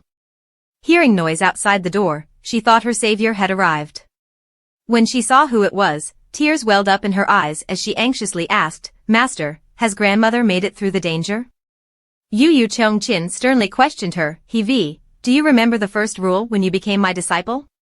Lu Hevi lowered her head in silence for a long time before responding, self-restraint, uphold medical ethics, seek excellence, and devote oneself entirely to relieving human suffering. Panic surged within her. Faced with Yu Chongqin's questioning, she began to panic, not daring to meet his eyes. She wanted to shift the blame onto Kumang, assuming that it must have been Kumang badmouthing her behind her back, leading her master to scold her. However, she was completely unaware that Kumang was, in fact, the revered national master in traditional medicine and the very mentor whom Yu Chongqin idolized. Yu Chongqin harshly reprimanded Lu Hevi for lacking medical ethics and, without hesitation, expelled her from his tutelage before leaving decisively. Lu Hevi was utterly devastated. Her high status in the medical field was entirely due to being the direct disciple of the leading brain surgeon, Yu Chongqin. But now, she had lost everything because of Kumang. She vowed to find a way to regain it all. Meanwhile, after performing surgery all night, Kumang was nearly exhausted. Lu Zhuqiu, feeling sorry for her, led her to his room to rest. You should sleep on the bed for a bit. I'll take you back to school later, he offered. Kumang declined, I'll sleep on the sofa. If there's any change in Madame Lu's condition, you can wake me up. Lu Zhuqiu fetched a clean blanket for her, and she smiled softly, placing her bag down and preparing to sleep on the sofa. The surgery had required intense concentration, and she had worked non-stop for 4 hours, leaving her utterly drained. As soon as she lay down on the sofa, she fell fast asleep.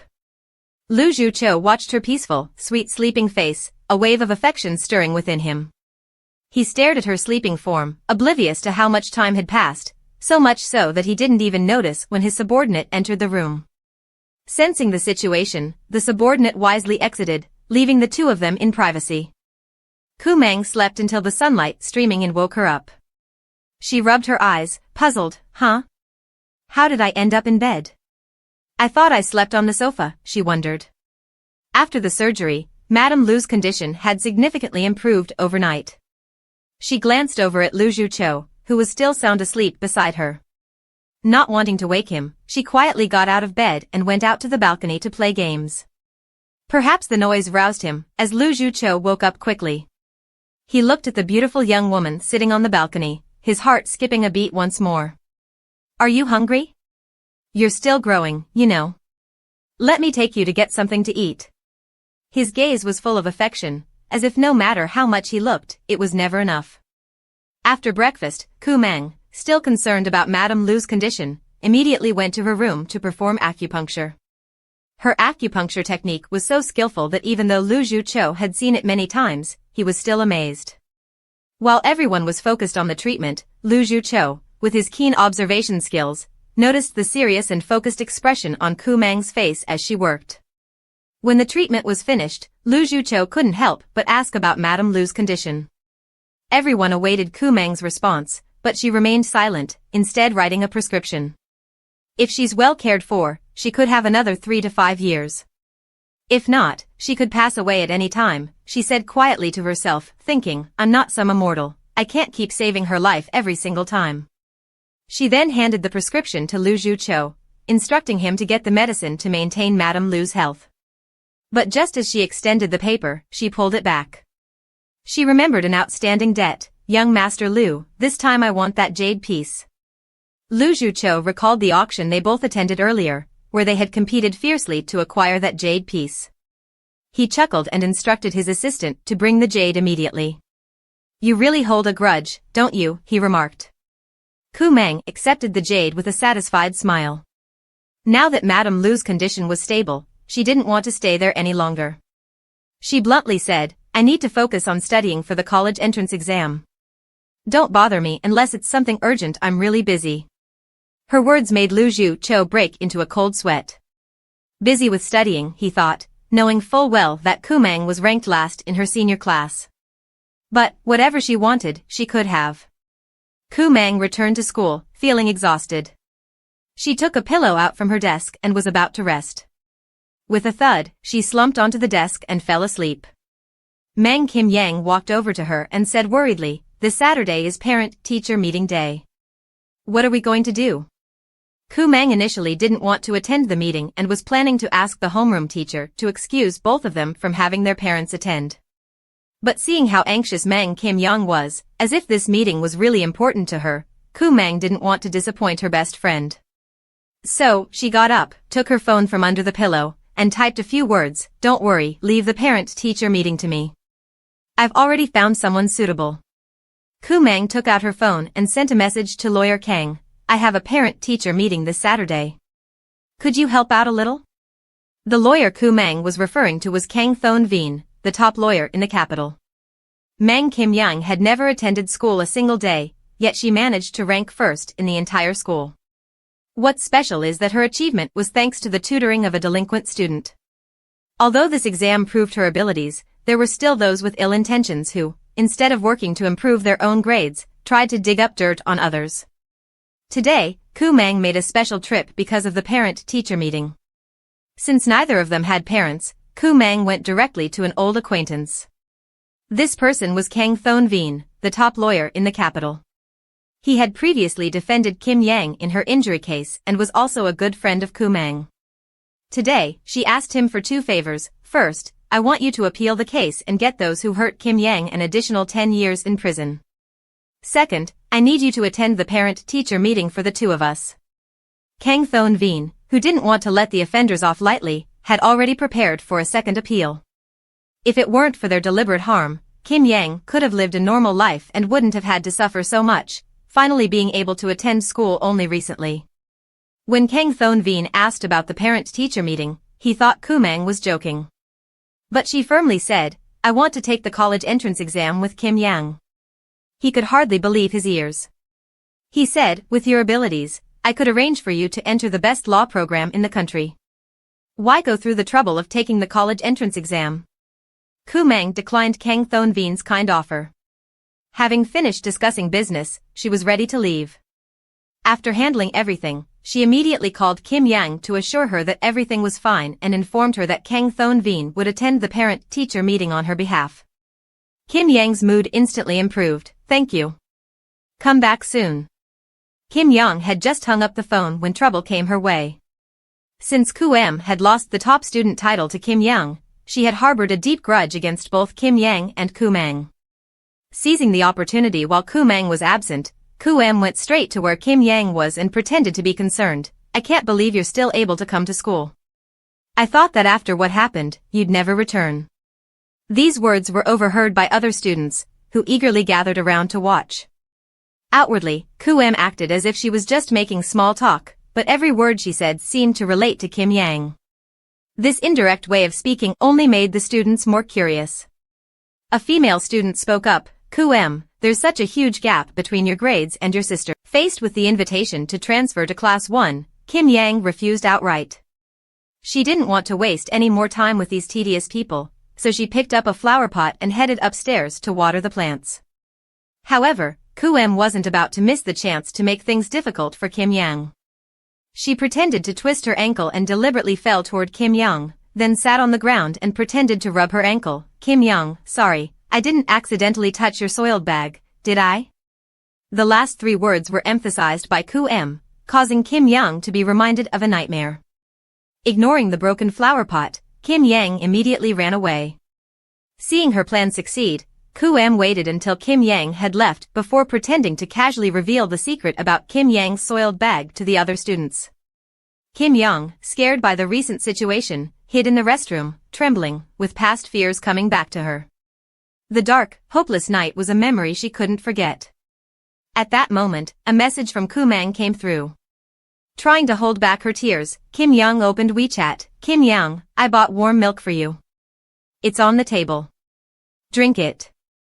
Right now, the person who cared about Kim Yang the most was Gu Mang, and she couldn't let Gu Mang worry about her anymore. Kim Yang quickly wiped away her tears and adjusted her emotions. She had to be strong and not let her problems affect Gu Mang. Absolutely not. Gu Mang had managed to top the entire school, and not only was she not looked down upon, but top executives were also vying to attend the parent meeting for her. Kim Yang felt no shame about being at the bottom of her class. Today, she was taking Kim Yang out of school for a meal and to pick up Kang Thon Veen, who had come specially from the capital for the parent meeting. They would be meeting him shortly. For now, they should head straight to Thian Xia House. As they exited the school gate, they ran into Lu Zhuqiu, who was waiting at the entrance. He had come with the intention of inviting Gu Mang to dinner and discussing his grandmother's condition. As soon as he saw Gu Mang, Lu Zhuqiu spoke. Mr. Lu wants to invite you to dinner at Thian Xia House and also discuss my grandmother's condition. Sorry, I have an appointment tonight. If you don't mind, you could join us. Lu Zhuqiu, despite having a hard time getting the chance to meet Gu Mang, certainly didn't want to refuse such an invitation. However, each time they met, they were always interrupted by Lu Yang, his cousin. Out of nowhere, Lu Yang suddenly appeared, insistently asking to join the meal. Lu Zhuqiu glanced at the seating arrangement in the car and calmly said that there was no more space. In reality, he just wanted to hint to Lu Yang not to follow them, but Lu Yang, being rather dense, simply caught a taxi to join them. Tonight, everyone had booked a private room at Thian Xia House. Lu Zhuqiu stood up to pull out a chair for Gu Mang to sit next to him. As soon as she sat down, he eagerly served her favorite dessert. This gesture left Lu Zhuqiu's companions astonished. Was this thoughtful young Master Lu really the proud CEO they were used to? During dinner, the conversation unexpectedly shifted to academic performance. It was mentioned that Lu Yang had made progress and moved up 1 rank. The congratulatory remarks nearly choked Lu Yang.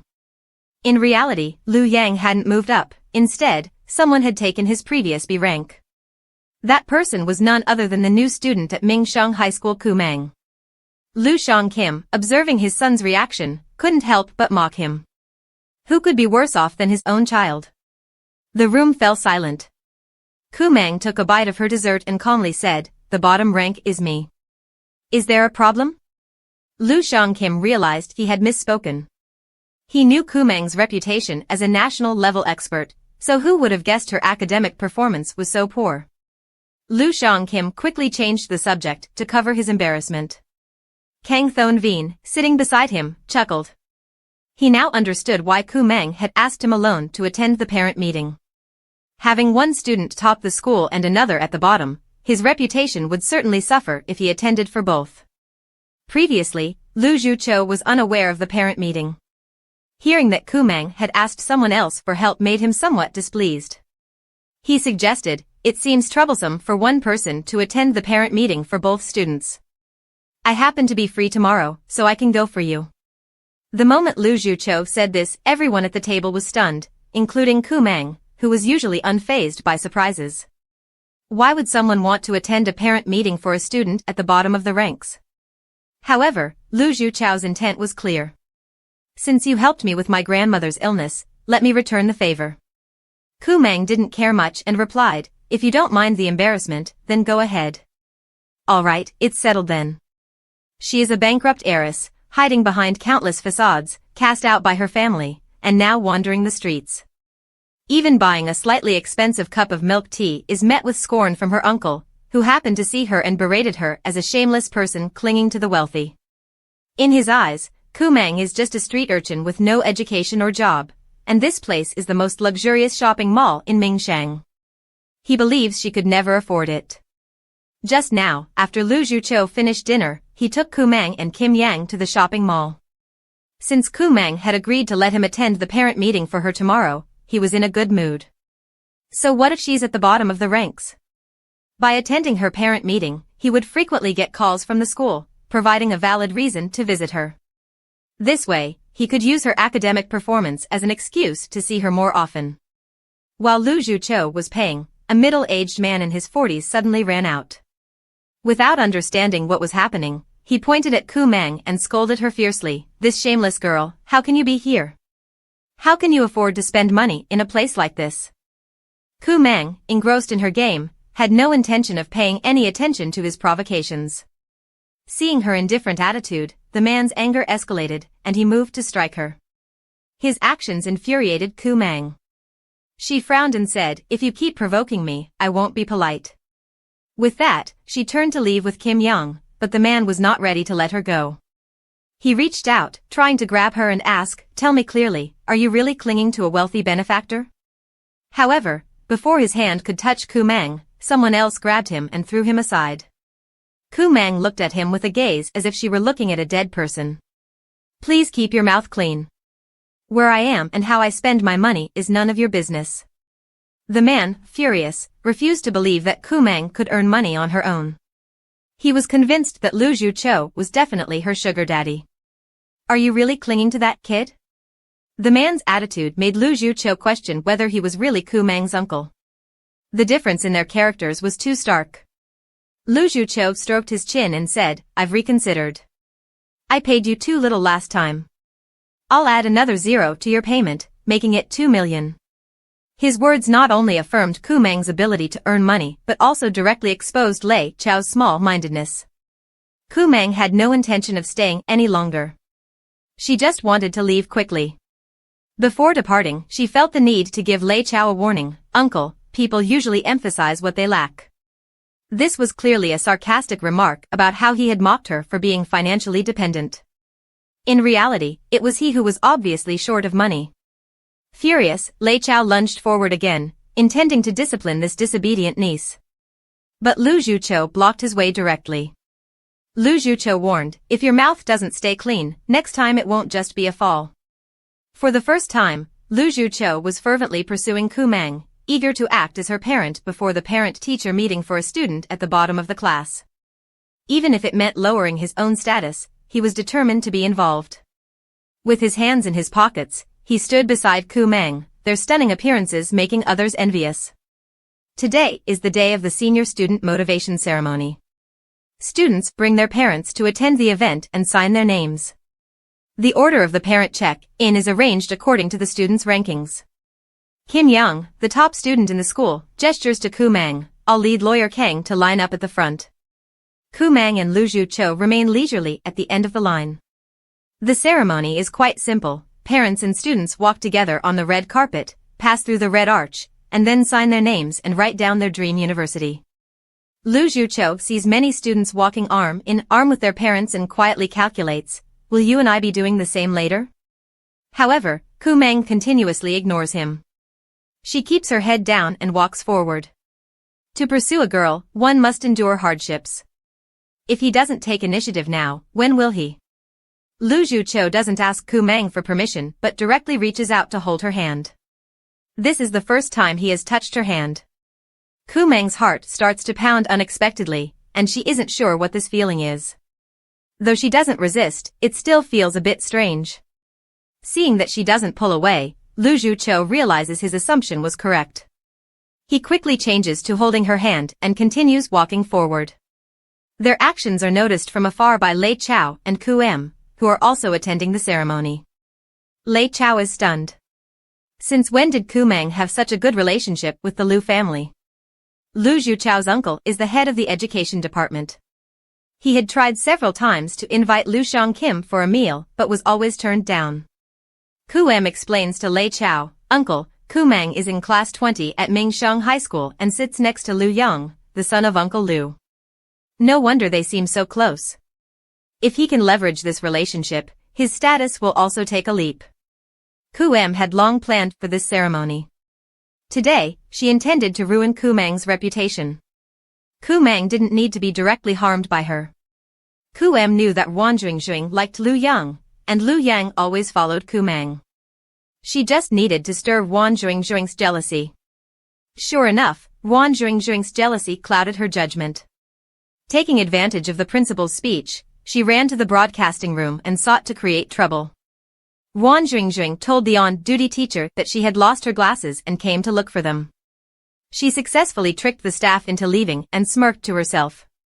"Kumang, you brought this upon yourself." Wang Jingxing then took out the prepared USB drive and plugged it into the computer. At this moment, the principal's speech was nearing its end. He was confidently introducing the history of the school and planned to promote its educational traditions. However, the screen suddenly displayed a video of young Kumang fighting. The footage and the injuries she sustained immediately caused a stir among the parents. The clip showed Kumang standing up for justice but being falsely accused. Not only was she coerced into transferring schools by public opinion, but she was also forced to take all the blame.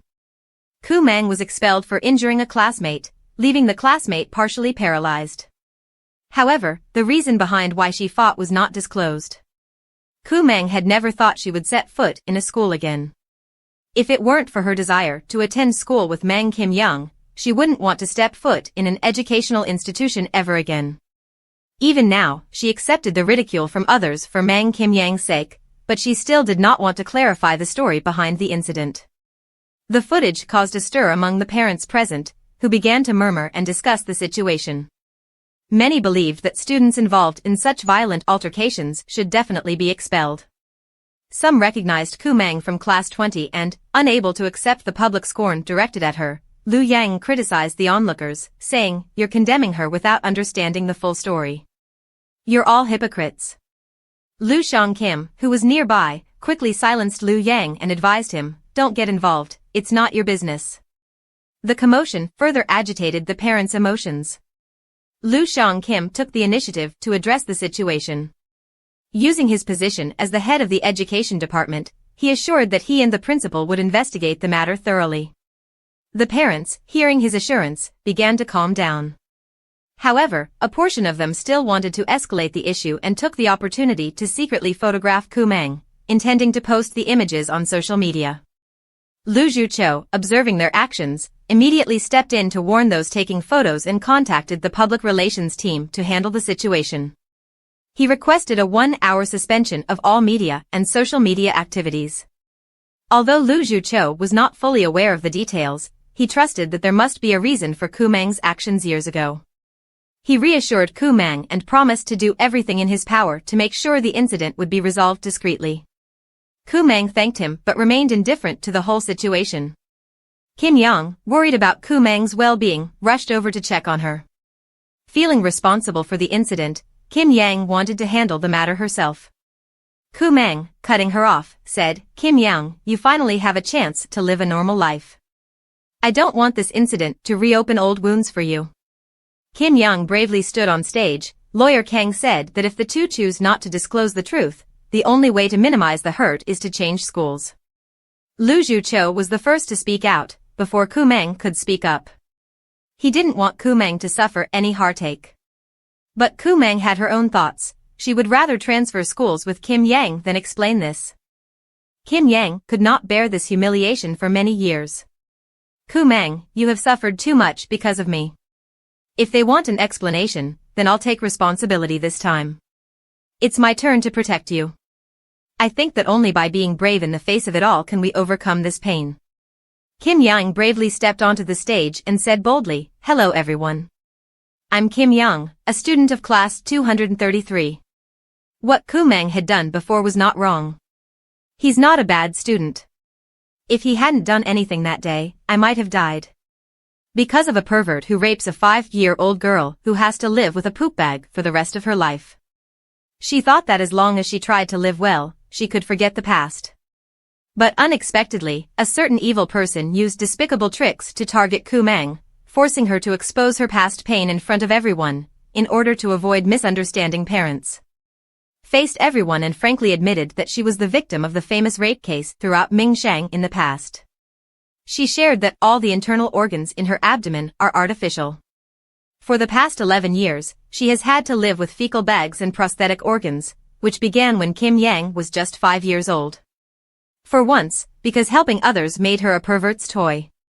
This guy not only beat Kim Yang, but also ruthlessly destroyed her anus and internal organs. If Kumang hadn't arrived in time, Kim Yang might have been killed by that man. When everyone heard Kim Yang recount this, they were horrified and covered their mouths in shock. Kumang closed her eyes, unable to bear watching Kim Yang speak, for only she could understand the despair in Kim Yang's eyes when she was 5 years old. Kumang only wished for Kim Yang to live the rest of her life in peace. However, society is not forgiving to the weak. Her preschool classmates ridiculed her for this. Without Kumang's constant protection, Kim Yang might have lost the courage to stand here today. She did nothing wrong, she only wanted to protect me from classmates who always mocked and bullied me for that stain on my past. To Kim Yang, Kumang has always been the warm sun that lights up her life. After Kim Yang revealed everything, she finally felt a sense of relief. It was the first time she had the courage to face herself. Lawyer Kang spoke up, "Don't be afraid. I have prepared a confidentiality agreement for everyone here to sign. What happened today will not be spread outside." But Kim Yang felt that this was no longer important. She was the victim, she was not at fault, the culprit was that criminal. Now that their issue has been resolved, we should get answers. I want to know who is behind this. At this moment, the principal and the head teacher also heard the news and rushed over. The footage appeared suddenly and very oddly. Kumang needed to go to the broadcast room to check the situation. After the incident occurred, the principal immediately sent someone to inspect the footage but found that the computer was infected with a virus. As a result, when the disturbance happened, they could not stop the footage. Kumang calmly sat at the computer, typing rapidly. Within less than a minute, she had decrypted the virus and easily located the source of the issue using resources from the Dark Figure organization. She quickly identified the hacker. The hacker admitted that he initially received the request from a high school girl who asked him to create this virus. However, he feared trouble, so during the transaction, he secretly took a photo of the girl. Kumang looked at the photo of the girl and smiled. Haha, Wan Jing, we'll settle this debt slowly. The leader of the Dark Figure hacker organization, known worldwide, was outmaneuvered by someone else. While someone tried to use hacking techniques to ruin her life, she managed to locate the perpetrator within just a minute with a single click. When Kumang discovered that Wan Jing was behind the attack, she felt a bit puzzled because she had no interaction with Wan Jing and didn't know how she might have offended her. In the meeting room, the principal called Wan Jing in for questioning. Wan Jing, look at this photo. Is this you? Although the person in the photo is wearing a mask and a hat, the distinct mole at the corner of the eye is very clear. Wan Jing, anxious and nervous, knew she had caused a major incident. However, if she refused to admit it, no one could prove it. Thus, Wan Jing desperately denied, "No, that's not me, sir. How could I do such a thing?" Kumang, standing beside her, sneered and said, "I have another photo, one with a clear face. Do you want to see it?" As she spoke, Kumang immediately pulled out her phone to find the photo. Wan Jing panicked, and in her haste, accidentally blurted out, "Ridiculous, I never took off my mask at that time." Kumang had only intended to scare her. In reality, the hacker had only taken one photo. At that moment, Wan Jing realized she had fallen into Kumang's trap. What she didn't expect was that Kumang had recorded everything she said. With concrete evidence now available, Wan Jingjuing could no longer deny her actions.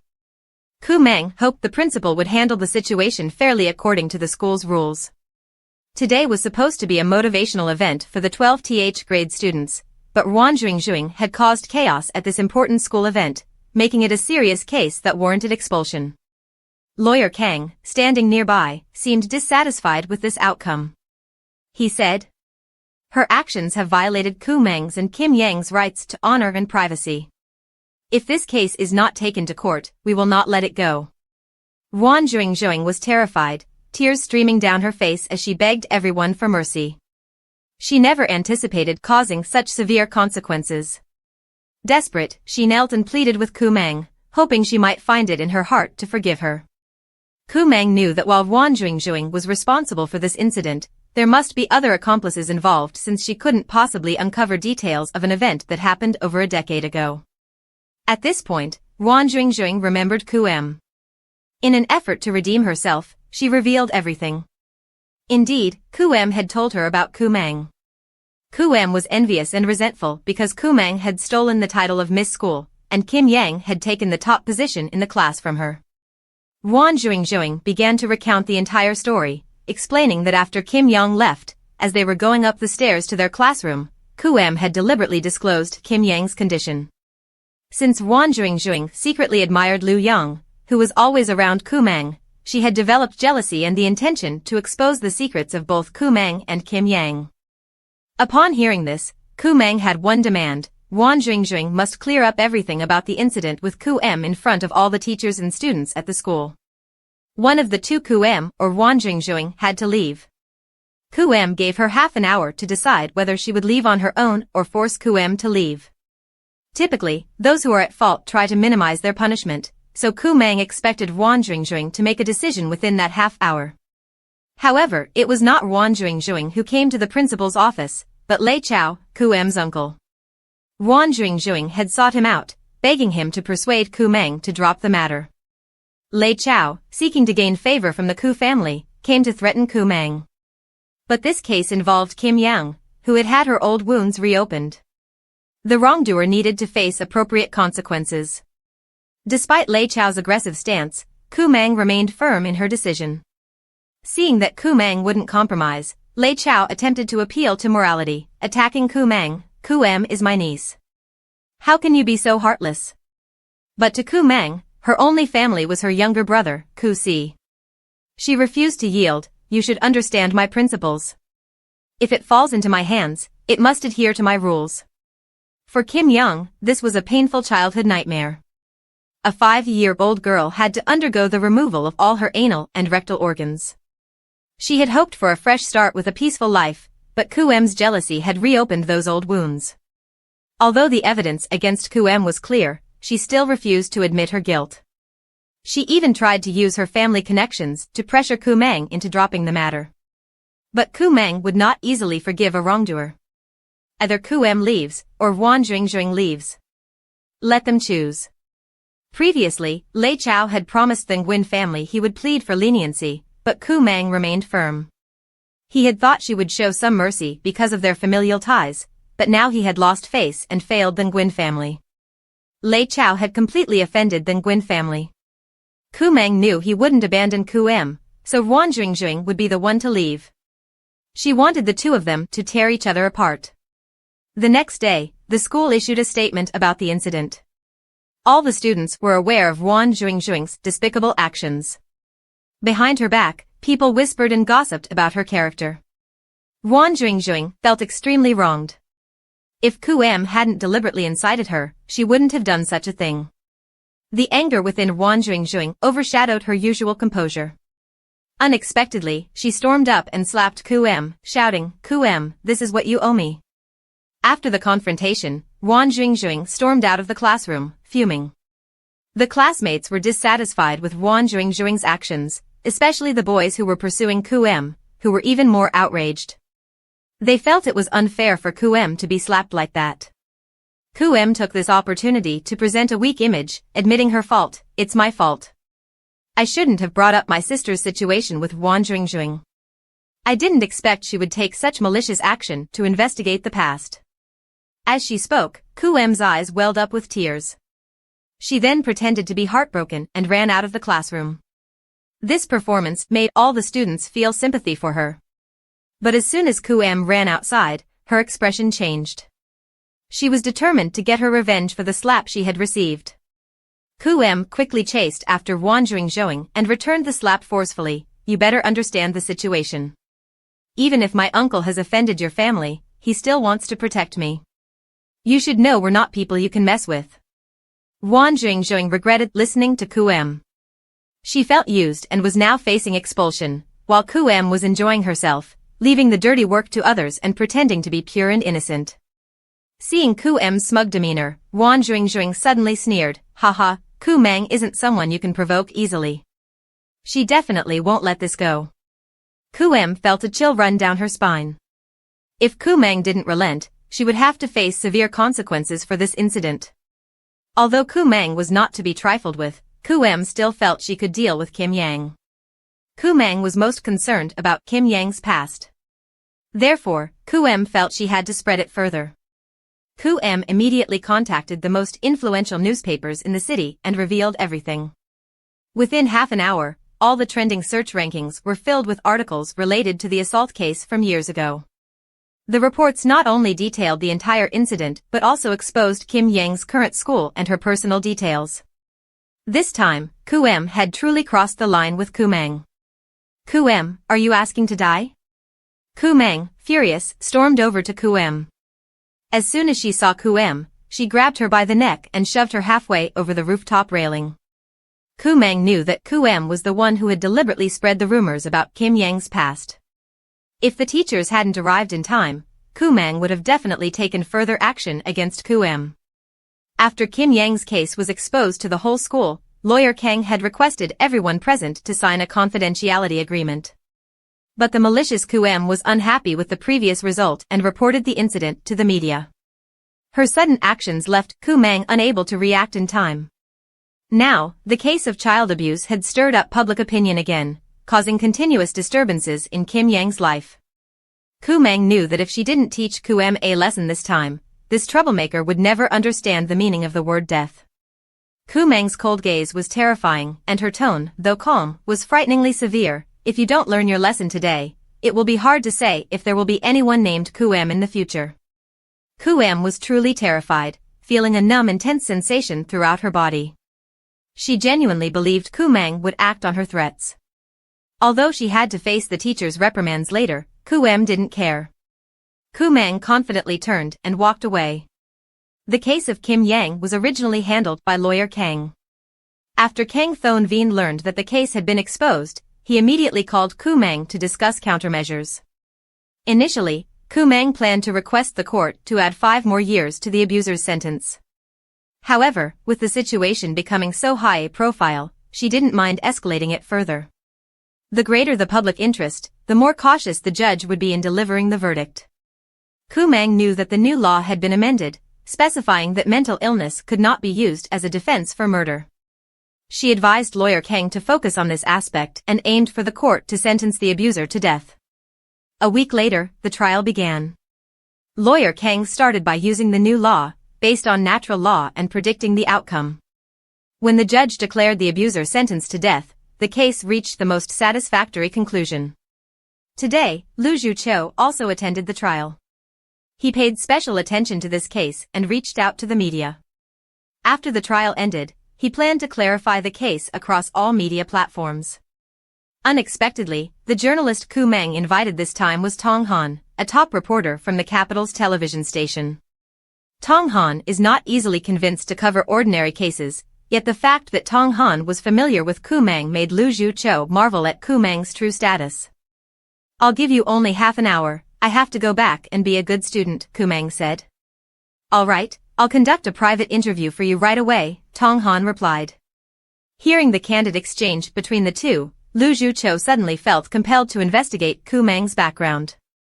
Since this place was not far from Lu Zhuqiu's residence, he decided to arrange for the interview at his nearby apartment. Let's go to Jikuan, I have an apartment not far from there, he said. Both Kumang and Tong Han were surprised when they learned that Lu Zhuqiu had an apartment in Jikuan. Kumang was even more surprised to find out that Lu Zhuqiu was actually her new neighbor in Jikuan. Why is Mr. Lu's home also in Jikuan? Kumang never expected that her new neighbor would be him. On the way, Kumang was astonished to hear they would go to Jikuan. Given Lu Zhuqiu's status, he must be living in one of the most expensive apartments in Jikuan, but all of those were owned by her. The only possibility was that her house had been sold after she inquired. Indeed, this was the case. Kumang had previously given one of her properties to a friend, but the friend had sold it shortly after receiving it. At that time, Kumang didn't know that the buyer was Lu Zhuqiu. Previously, to avoid Lu Zhuqiu discovering her true identity, Kumang had deliberately kept her distance from him. Now, unexpectedly, they had become neighbors in Jikuan. Kim Yang and reporter Tong were conducting the interview in the living room. Kumang stood by the floor-to-ceiling window, looking out, as Lu Zhuqiu walked by and said, "A couple of days ago, your homeroom teacher sent me your grades. With these results, you need to keep working hard." Kumang appeared somewhat listless, and Lu Zhuqiu thought it was because she disliked studying. Kumang looked at Kim Yang and felt she would have to wait a little longer. She said to Lu Zhuqiu, "I'm a bit tired. Could I borrow a room from Mr. Lu to rest?" Kumang immediately climbed onto the bed as soon as she entered the room, paying no attention to Lu Zhuqiu watching her. Lu Zhuqiu propped his chin and watched her for a long time. Seeing Kumang sleep peacefully, he couldn't help but have a thought. He recalled Kumang's previous attitude toward him and what she had done after Kim Yang's case was exposed. Kumang, despite her young age, had managed many issues with resilience, which made Lu Zhuqiu feel somewhat disheartened. A moment later, he picked up his phone to contact friends and ask for help to teach Lei Chao a lesson. Lu Zhuqiu wanted to avoid trouble, and his friends, upon receiving the directive, quickly carried out the plan. That afternoon, Kumang's uncle, Lei Chao, received notification that the position he had long awaited had been taken by someone else. His superior informed him that the person appointed was a junior from the capital, and the position had been internally decided a long time ago. Lei Chao's superior, Zhu Jingwon, frowned at him. Someone had arrived. Had Lei Chao offended the Tan family to be treated this way? Lei Chao couldn't figure out what he had done, especially since he wasn't acquainted with the Tan family. Lu Zhuqiu was pleased to see Lei Chao punished. That evening, he returned to the capital. After Fu Weiqing, Lu Zhuqiu's grandmother, was treated and cared for, her health improved significantly, and she could sit up and read. However, she complained about Lu Zhuqiu not visiting her for so long. Seeing this, Lu Zhuqiu playfully teased his grandmother, "So, you want me to leave? I'll leave right away." Fu Weiqing scolded, "Sit down here." This time, his grandmother called him back, probably to discuss something important. Lu Zhuqiu didn't expect her to bring up Kumang. It turned out that not long ago, Wu Zhu had been whispering bad things about Kumang to his grandmother. Wu Zhu claimed that Kumang not only got into fights, but also had been in a reform school and had the worst academic performance in the school. Recently, Lu Zhuqiu had been frequently seen with this girl, making his grandmother guess his feelings for her. However, Lu Zhuqiu was not someone easily provoked. He despised such backbiting behavior. He sternly instructed the servants that Wu Zhu was never to set foot in the Lu family's home again.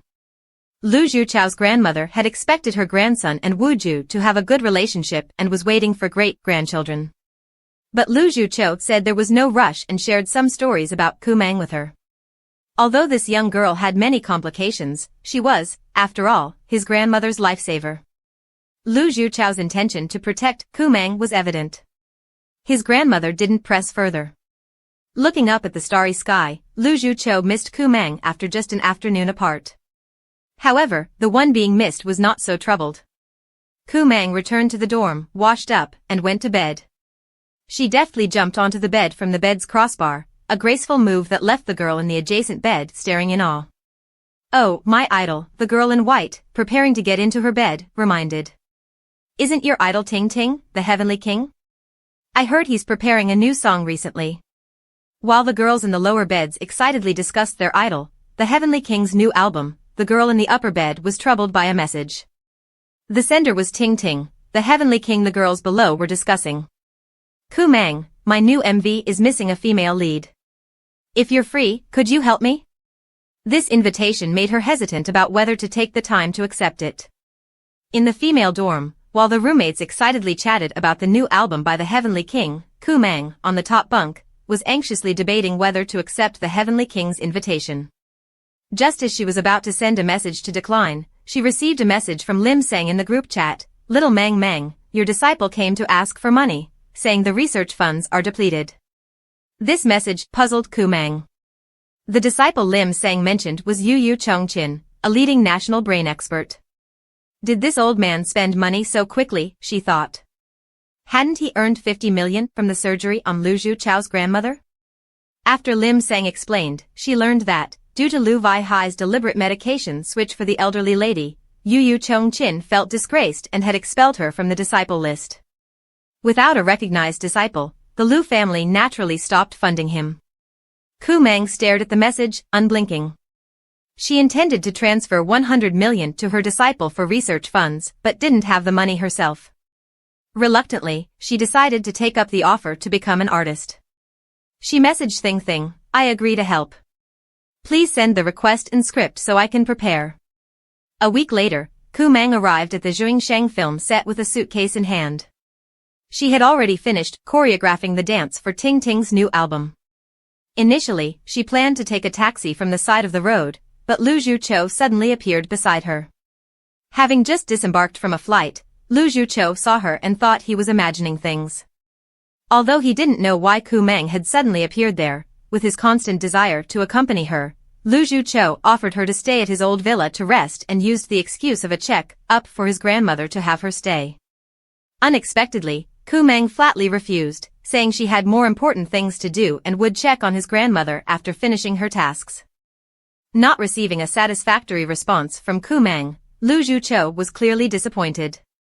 He wanted to know his wife's whereabouts but didn't dare to ask.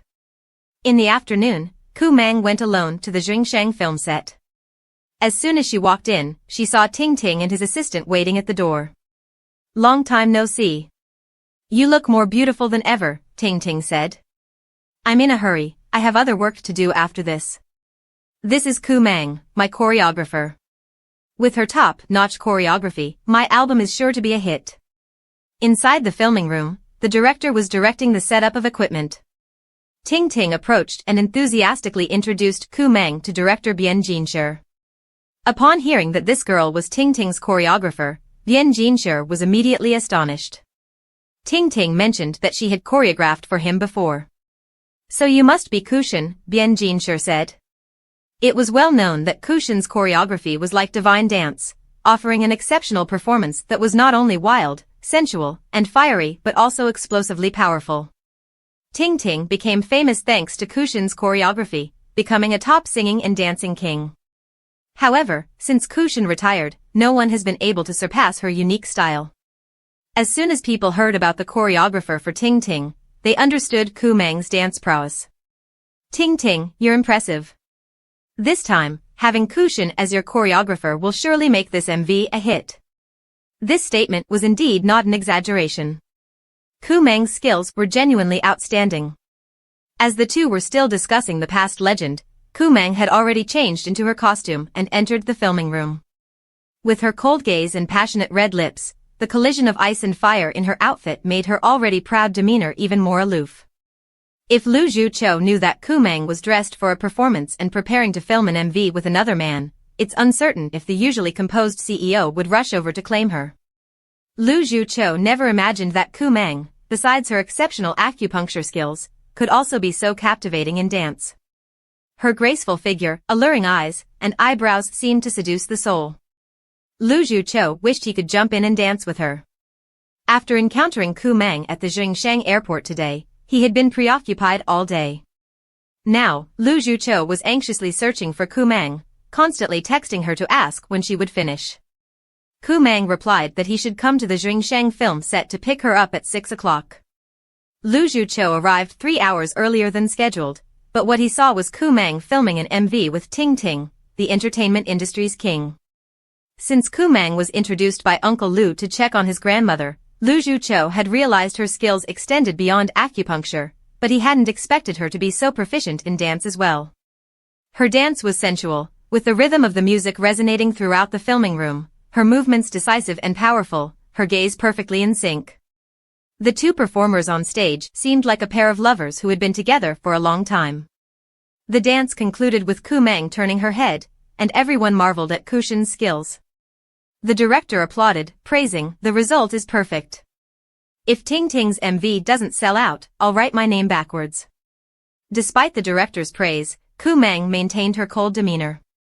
Ting Ting smiled at her and invited her to dinner, saying, "You've done a great job for me, so let me treat you to dinner tonight."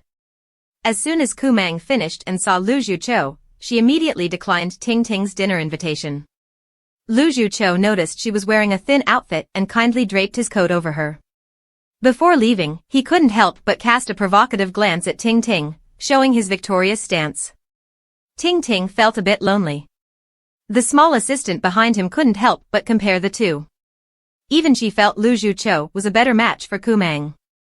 The heroine of this love story remained completely unaware.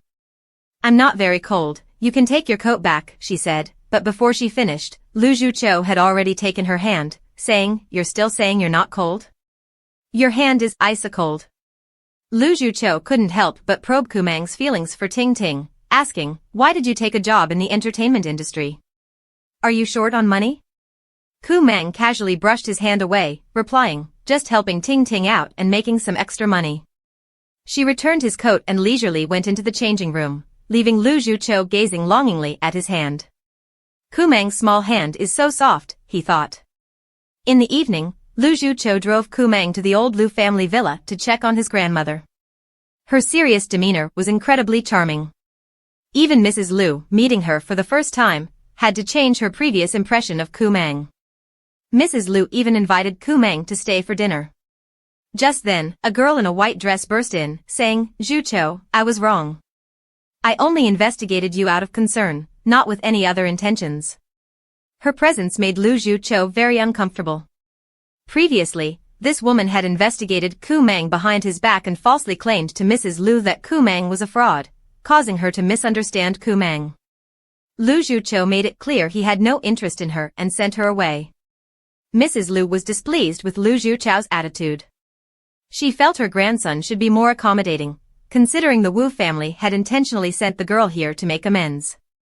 Even if he didn't like Wu Su, it shouldn't affect the relationship between the two families. Seeing the situation was going awry, Kumang used the excuse that she had to catch an evening flight. She stood up and told Mrs. Lu, "Grandma, I have an urgent matter and can't stay for dinner. I need to head to the airport now to catch my flight." Lu Zhuqiu, not wanting to stay either, suggested he accompany her to the airport. It was late, so instead of taking her to the airport, he handed her the key to his apartment, telling her to rest in the master bedroom and he would take her to the airport in the morning. He also reminded her of her studies and suggested she come to his house for extra study sessions every weekend.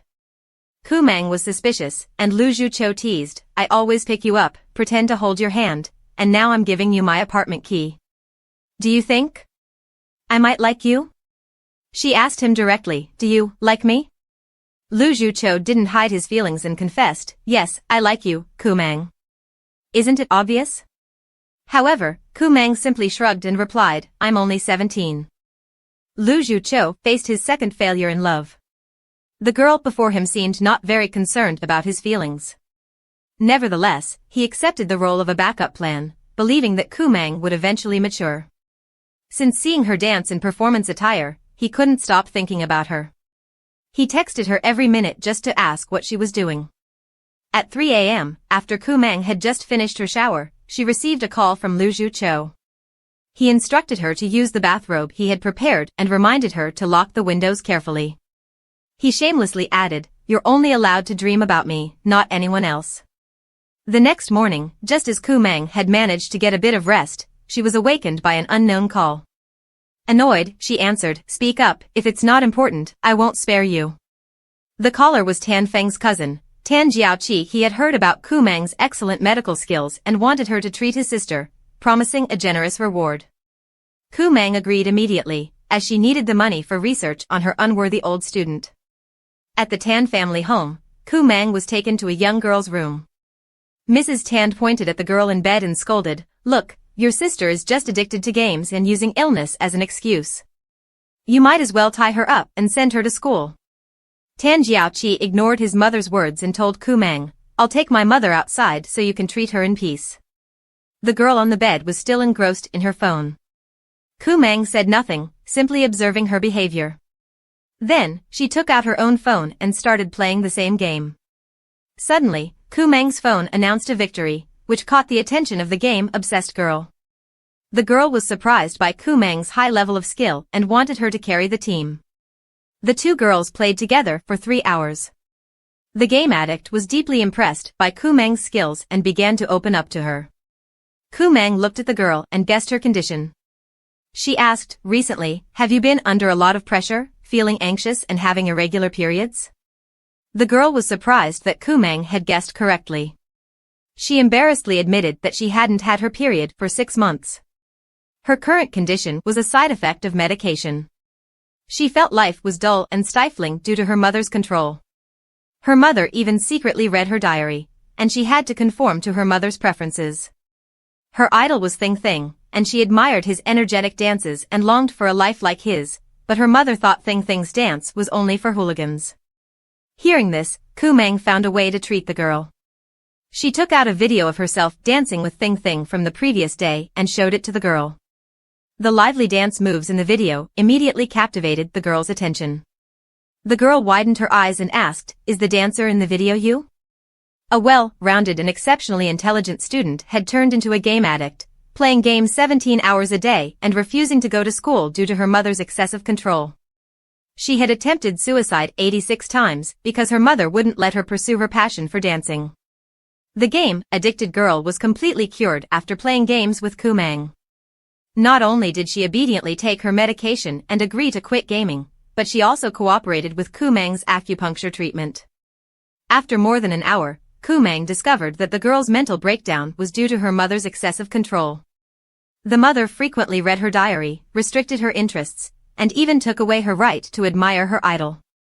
Fortunately, Kumang happened to be a friend of the girl's favorite idol, which helped in her cooperation with the treatment. Kumang showed the girl the video of herself dancing with Thing Thing that she had filmed a few days ago. The sizzling dance moves and powerful rhythm captivated the girl, shifting her admiration from Thing Thing to Kumang. Tan Jiaoqi, curious about Kumang's true identity, asked, are you a star or a doctor? Kumang replied, I can tell you, but you need to cooperate with the treatment first. Hearing this, the girl obediently extended her arm. Her arm was covered in scars, some healed, others still swollen and red. Kumang promised to give her a signed album from Thing Thing if she cooperated with the treatment. After an hour of acupuncture, Kumang went downstairs, wrote a prescription, and handed it to Tan Fong, advising him to have the girl take the medication 3 times a day for 2 days. Tan Fong agreed and promised to supervise his sister's medication. However, Mrs. Tan was only concerned with when her daughter could return to school. To Mrs. Tan, academics were the most important, and her daughter's academic performance seemed to matter more than her health. Kumang was displeased with Mrs. Tan's attitude and questioned her, do you know your daughter has tendencies for self-harm? Mrs. Tan immediately denied this, claiming that her daughter only attempted suicide due to her desire to dance strange dances. Kumang did not say more, but before leaving, she reminded, I can treat irregular periods, but I cannot cure suicidal tendencies. If you don't want your daughter to die, manage what you should and let go of what you should. Let her go to school with her idol. A well-rounded student with the wealth of the Tan family, Tan Jiaoqi transferred to Mingxiang High School. She deliberately moved to the worst class in Mingxiang to be closer to her idol. Kumang was surprised to gain a young fan from her work in treating others.